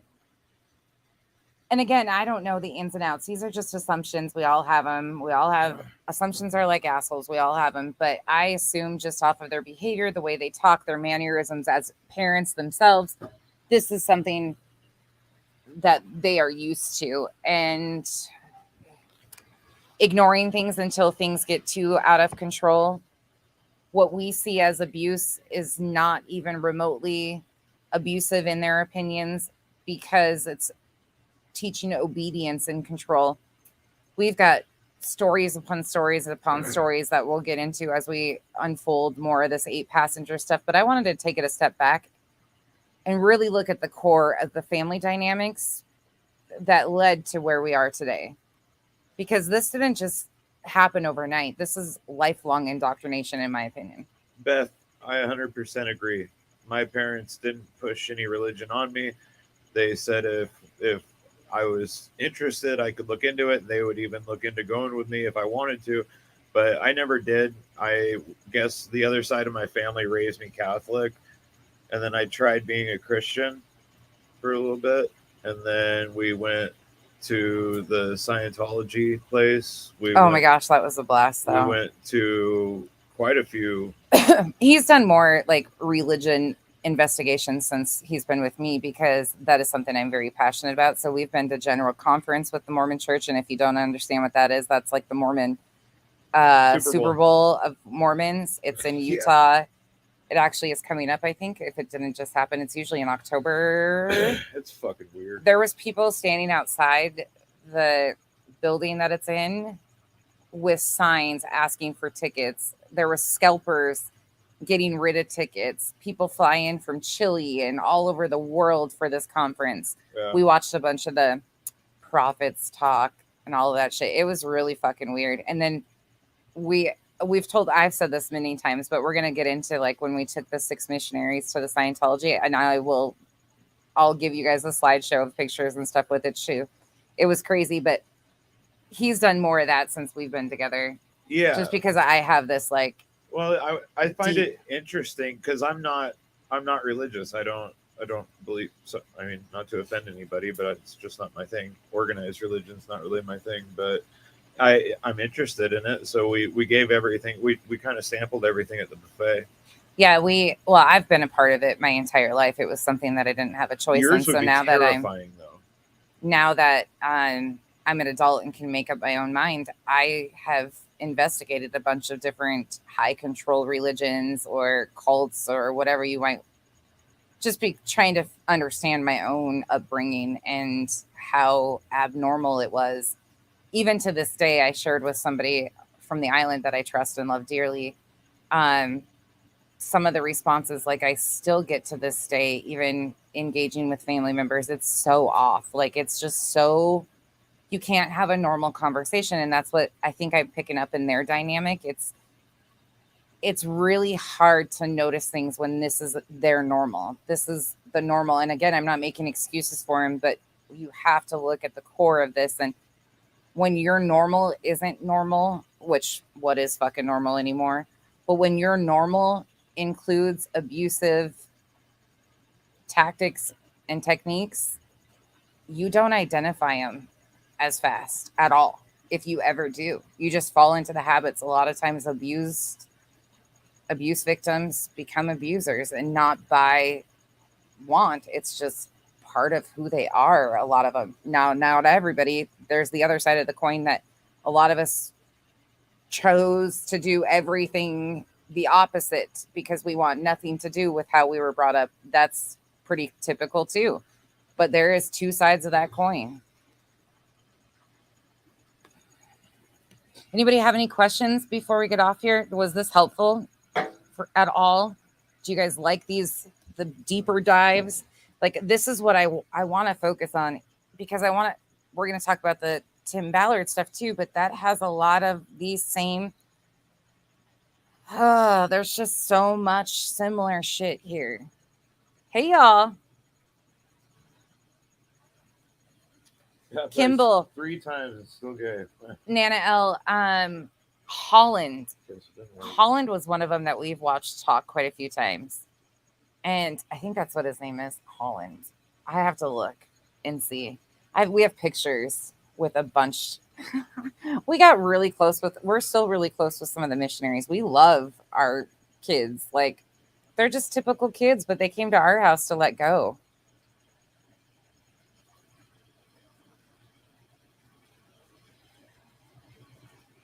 Banana L, were they Jack Mormons? Do you recognize that term? So we always called, like, all of my friends that I grew up with in Montana were all Mormon.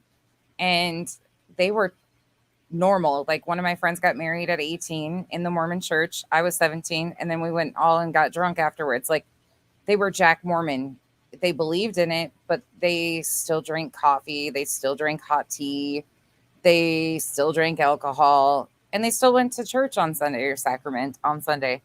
That was what I was used to until moving to Utah. That's a whole nother ball game. Sundays, you're not supposed to work. I mean, that's pretty typical in religion as is. It's the Lord's Day or whatever, but it's like a sin if you have to work in Utah. Like, it's a totally different ball game. I've been to Relief Society luncheons many times. Actually, I really enjoyed myself in a few of them until I would like take my coat off or something and they could notice that I had tattoos, and then that was pretty uncomfortable. And anymore, Nana L, they just changed a lot of the stuff with the missionaries. So if they are members, they can't feed the missionaries anymore. They have to be focused on recruiting. So non-members or members that have backslid that aren't as active, they can go eat with. And their budget for food for the month is really, really fucking low. And these are growing boys and girls. Like, it's just the dances, I will say they do have some fun. Oh, Red Door. That's why there's so many Pacific Islanders involved in Micronesia. Like, there's, oh my goodness, there's so many. They went over to the Pacific Islands and recruited the Anasazi Red Door woman. The Anasazi camp here is actually ran by a Native American. I think he's Navajo, but he got in bed with the LDS church. They say that they're non-denominational, but 99% of them are LDS, and that's where most of their camp goers come from, is the LDS religion. Their dances can be fun though. It's not across the board. Like, there's good people in the LDS church. There is good people in every religious organization. And at the end of the day, a lot of these people are victims themselves. They've been raised in it. They've practiced these belief systems that become very extreme, and they don't even understand that they're extreme. I want to meet somebody that actually believes Joseph Smith, though. I mean, does somebody actually believe that this dude just found golden Somebody's writing it that he had to read in a hat? There's a new guy that's writing an autobiography for Joseph Smith now, another one. I mean, that's all weird. That's just like when a bunch of guys go out fishing, they're like, hey man, we should come up with this new religion. Yeah, what do you want to change? Well, look, I mean, why not like have a bunch of wives, you know? Like, Tim Ballard currently is in Boston, Massachusetts doing a tour. Well, I don't know if he's still there today, but he was just there last week doing a tour about founding of America, and they're prominent. They're still trying to convince themselves that somehow Christopher Columbus and all the missionaries and bullshit came over and founded America. No, motherfuckers. No, you didn't. They taught me Columbus discovered America in, was it elementary school? Yeah. Come to find out, it was already discovered. It was already, yeah, there's people here already. Yeah. Yeah, there's that. But, and his tours that he gives on the founding of the Americas and all this stuff costs upwards of $5,000, and it's filled with LDS people that believe this shit still, when in reality it was already, there's just so much bullshit from top to bottom, inside and out, on all of it. But it's not just LDS, it's not just IBLP, it's not just one family, it's across the board. We're going to talk some about J-dubs. So if you're Jehovah's Witness, I will probably offend you, not meaning to. Again, there's good in every religion. It's about the person. Good people are good people with or without. Really, I mean, but hell, if you're going to go to Armageddon, come on. Man.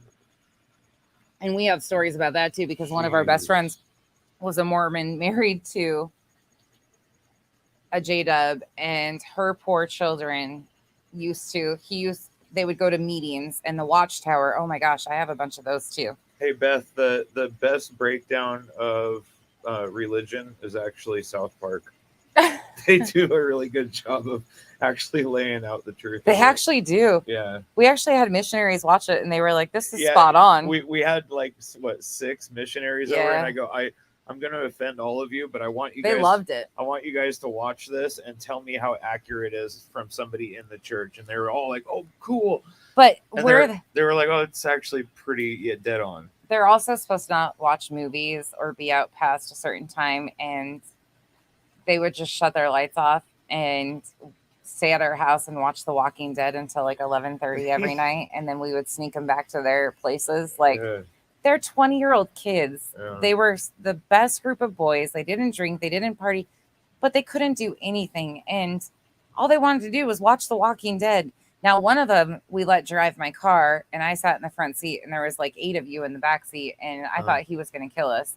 Oh yeah. But he's also on YouTube shooting a firework out of his ass too, which is just fucking hysterical. Like these boys were just typical boys that just wanted to have fun. Some of them are super indoctrinated. Oh but my some God. of them were just kids. You know, they were really, really good kids. I mean, hell, Just really good one of them kids. is like our son, and we're gonna probably be going to his wedding soon. Yeah, they're just amazing children though. Like a lot of them are really good kids, and a lot of them don't have these extreme belief systems, but a lot of them do. A good read on the whole difference of Mormons is the missionaries, because 99% of them that get sent to Utah, of course, they're not from Utah. So their first experience in Utah is on their missions, and it is completely different than anything they've ever experienced. And listening to them break apart the differences of being in a Utah Mormon versus like other states and stuff is mind blowing. Anyways, we're just off on a tangent. That's fucking great. We actually functions at the entrance of our subdivision. It's not a gate. It's basically a gated community, but it's not. But there's big no soliciting signs all over. So none of them can even come in here, but it's so weird for us because we're used to them riding their bikes or walking in 3 feet of snow to get to your house. You see them everywhere. Like they are everywhere. Isn't it the J-Dubs that think like 168,000 or something like that goes to? I used to let them into my garage when I would be like drinking beer, working on my motorcycle with my tattoos and shit. And I would let them into the garage, and I would be like, so if those seats are probably already filled, I mean, where are you going? What are you doing here? Waiting for Armageddon. Trying to find competition. I can't. The one thing I will say too is a lot of these religions consider us worldly, like we are the worldly people, and I'm like, this is the world we live in, people. Oh, that's all Jehovah Witness stuff. Like there's some. We'll look into the exact belief of what it is. He's quoting something, but it's off, or he's not quoting something, but there is something with how many that are going to get in. It's something around that number are going to be. Hold on. 144. Yeah. Yeah. We'll get the factual stuff. So when we come back and talk about that, that's all interesting. Yes, LG.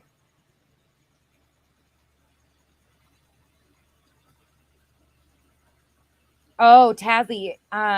We've been following some of that actually. Is that what's his name? The kid that wrote the song that they tried to cancel. Yeah. He got to sing at the Grand Ole Opry. Isn't that the kid? I think so. I don't remember his name though. And the Grand Ole Opry was like super receptive to him and everything.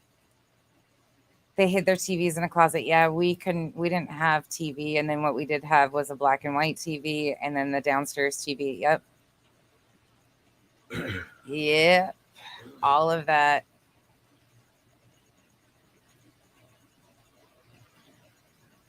All right, y'all.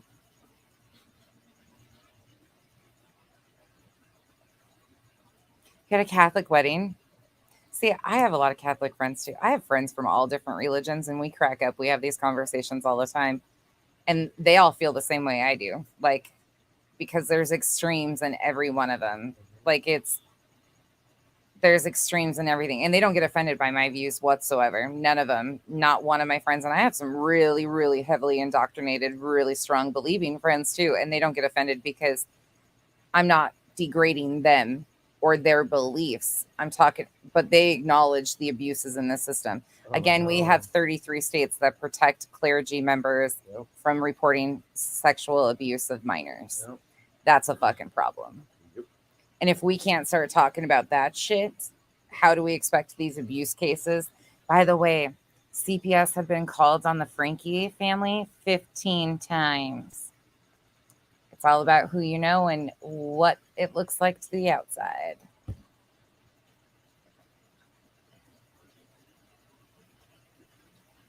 Yeah, L, that's, yeah, their extreme beliefs and that, yeah. blood transfusions, comfort care. Yeah, there's a lot of that. They couldn't, it was really heartbreaking because my friend that was the Mormon was married, thankfully they're divorced, to the Jehovah Witness. They had young children, and when she started going to school, Dad didn't want them to participate in any of the holiday functions or birthday parties or anything in the classroom, so she would have to go sit outside the classroom and couldn't even have a cupcake with her friends. And when her and her husband were starting to have problems and get divorced, in the first process of it, she was like 6 or 7. And he used to tell her, your mom's going to die in Armageddon. And she was so traumatized by it that mom was going to die in Armageddon because she didn't believe in their meetings and their watchtower and all that stuff. Like it was really heartbreaking, to be honest. It was really hard because she was so fucking confused. And he used that as a weapon against the kids and her. It was gross. It was horrible. Yeah, Beth, they'll find you anywhere. Oh, yeah. Yep. And sadly, there's a lot of missionaries that die when they go on their missions, too. There was just a female missionary that died not long ago. You had friends that sat in the hallway for holiday parties at school. Yeah. And, you know, not everybody celebrates holidays. I'm totally fine with that. But over a fucking cupcake for a birthday party?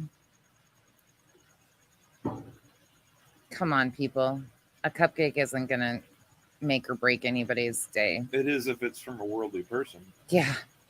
Yeah, most of them homeschool anymore now. If you guys really want something interesting to look into the followers of Christ. We'll talk about that case too, especially the child abuse and all of the deaths in Idaho from that. That's you want some extreme belief systems. That's probably one of the worst, in my opinion. They don't believe in medical treatment. It's really sad.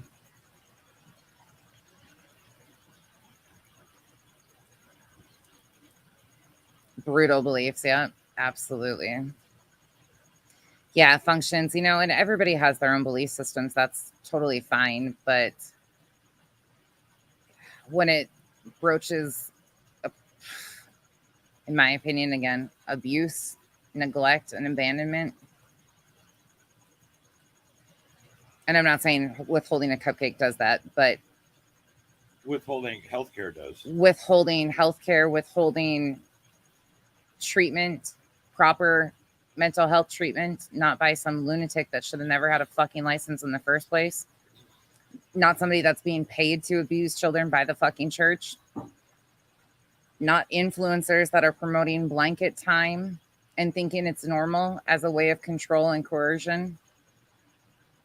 In my opinion, again, like, this shit's not normal. It's not okay. Spare the rod, spoil the child. I get that some people still belief systems. I'm not shitting on your belief system, but have you ever thought that when you're hitting your child out of anger, you're spanking them because you're angry because they did something that you're punishing them for? You're teaching them that when you're angry, it's okay to react in violence. That's what you're teaching them.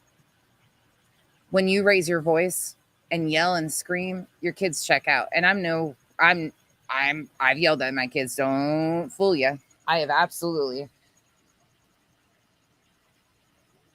But there's a line, and so much of this shit crosses it. And then it gets into these realms of extreme abuse, like we're seeing with the Ruby and Jody. Yeah, absolutely functions. And you can, like, the high control shit happens without religion too, but there's just something embedded in people like this. Like, I look at the whole family. Like, I've been really like looking at the whole family dynamic of which is the Griffiths, is the kids, Ruby's family and her siblings and stuff, and like how they all raise their children. Now, a lot of those children seem very happy and very loving and very sweet. Like the children seem genuinely amazing, honestly, but they're survivors. Those children are survivors and should be treated as such, and they should be given dignity, especially by these fucking influencers out here that not only did their parents exploit them and shove a camera in their face from moment one, but now we have people who are anti-family vloggers, which I get it, but they're celebrating the pain of these children. This is lifelong trauma for those children, and we can do better. We can call out the bullshit without exploiting and harming these children also. I don't know. That's my little soapbox for the day. And by the way, I'm going to say it again.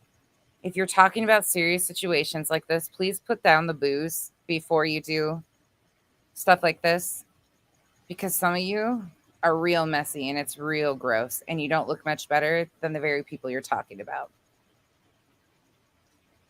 And I can say that because I'm not inebriated in any way, shape, or form, and I wouldn't be. Like, this is a very serious topic and should be talked about with seriousness and respect. And I watched 2 live streams now of people that were completely inebriated, just slurring and spewing shit and putting people's private information out there. It is a desensitization. Like, I can't even speak. These people have trauma too. And we want them to, like, see, this is a cult. This is bad. Like, you're headed down a bad path kind of thing. Saying some of the shit and doing some of the shit some of these creators are doing to these families isn't making things work better.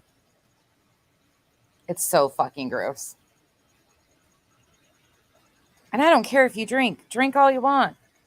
Just separate the two, because you look like a blubbering fucking idiot when you're talking about child sexual assault, abuse, and all of these serious topics, and trying to make yourself a victim when, oh God, oh, I just want to smack some people. Anyways. Oh, functions. Did you have a ruler used? Nana L, I honestly will be shocked if she gets much time at all. I hate to say that. And I honestly hope for those children's sake. So even though they have one sibling that's actually an adult now, there's 5 others. I don't think she would. My fear is that, I'll be honest, I think Kevin's as much at fault here in ways as I do Ruby. Granted, I think he was controlled too in certain situations, but he knew that things were going on. He knew that they were taking beds away. He was a part of sending Chad to Anasazi. He was a part of the withholding of food, the withholding of presents. He was present for all of that. He had a very big hand in it. And then it seems like he just got a pass for the last year and out of sight, out of mind kind of thing. So I hold him at fault. And I honestly hope that they're not, I shouldn't even say that publicly, but I, in my personal opinion, I think that it should be a long time and he should have to go through a complete reboot system before he ever gets to be in charge of those children's daily activities ever again. Those kids are going to need long-term care and love and compassion. I just, it breaks my fucking heart to the core.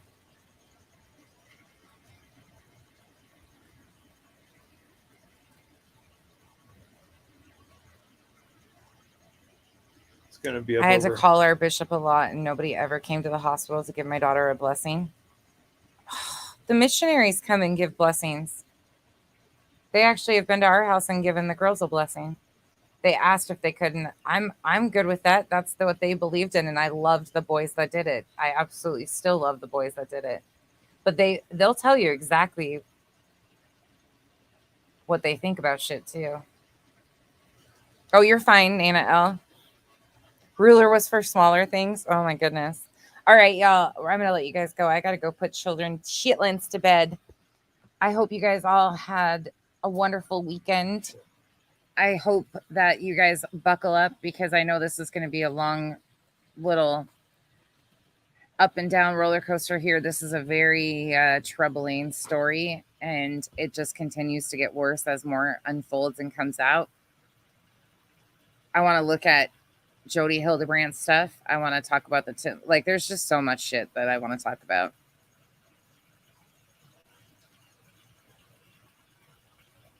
See, Nana, I loved some of the stuff that I got to partake in, like Relief Society and stuff. But I love a lot of my Mormon friends. I just don't agree with a lot of the bullshit. It's harmful. All right, y'all. I'm out. There's 54 of you here just sitting here talking. Some of you probably fell asleep with me on your chest. Should I scream really fast and wake you all up and give you all a heart attack so you can put your phones away? I put some of you to bed.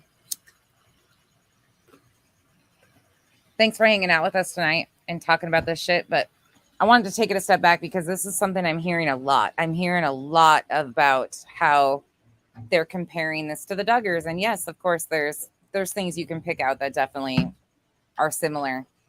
But we need to talk about them independently because it's not all the same. And the Duggars did not come up with this torture technique, in my opinion.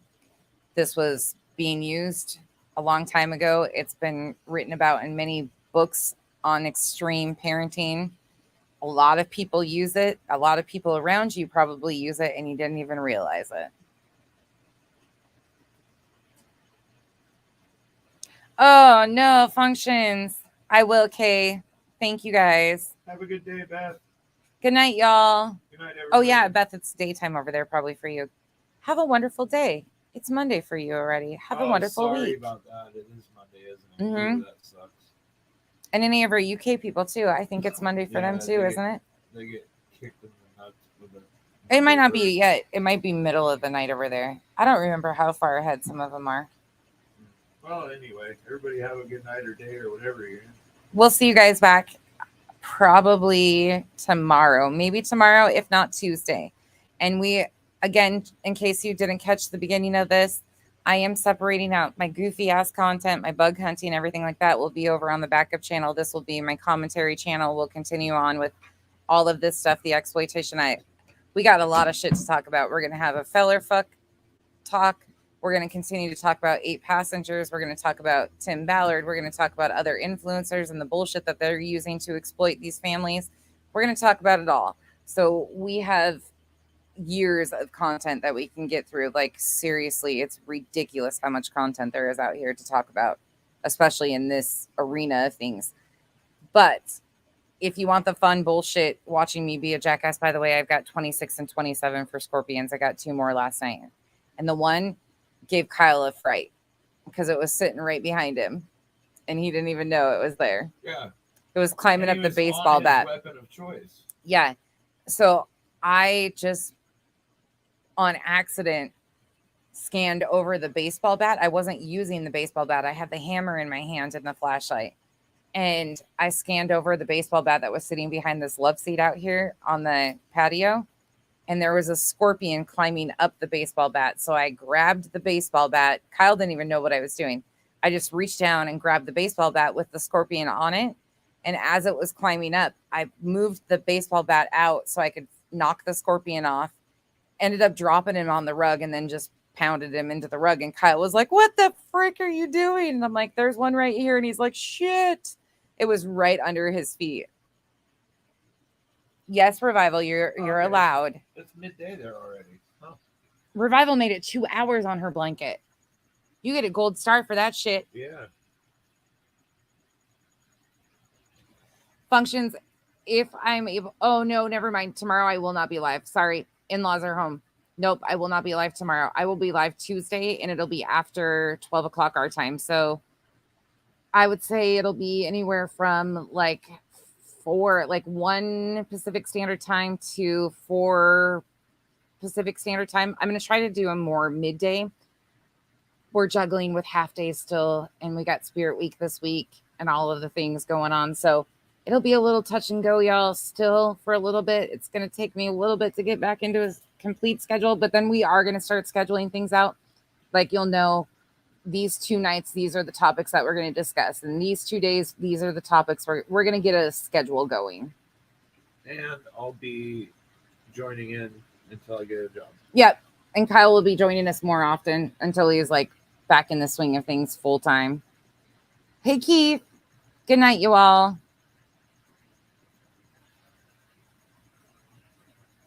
Oh, functions. You're giving me hints. I love that. Thank you so much. Me and my scorpions, I know. Not blue, teal. I'm simple over here. No, Ange, did you? Sorry if I missed your guys' comments at all. I'm sorry. I wasn't paying attention that well. I was on the other screen. Kyle was reading comments, but no, don't feel that way. Y'all, sorry. I've been really terrible about missing comments lately, and it's nothing.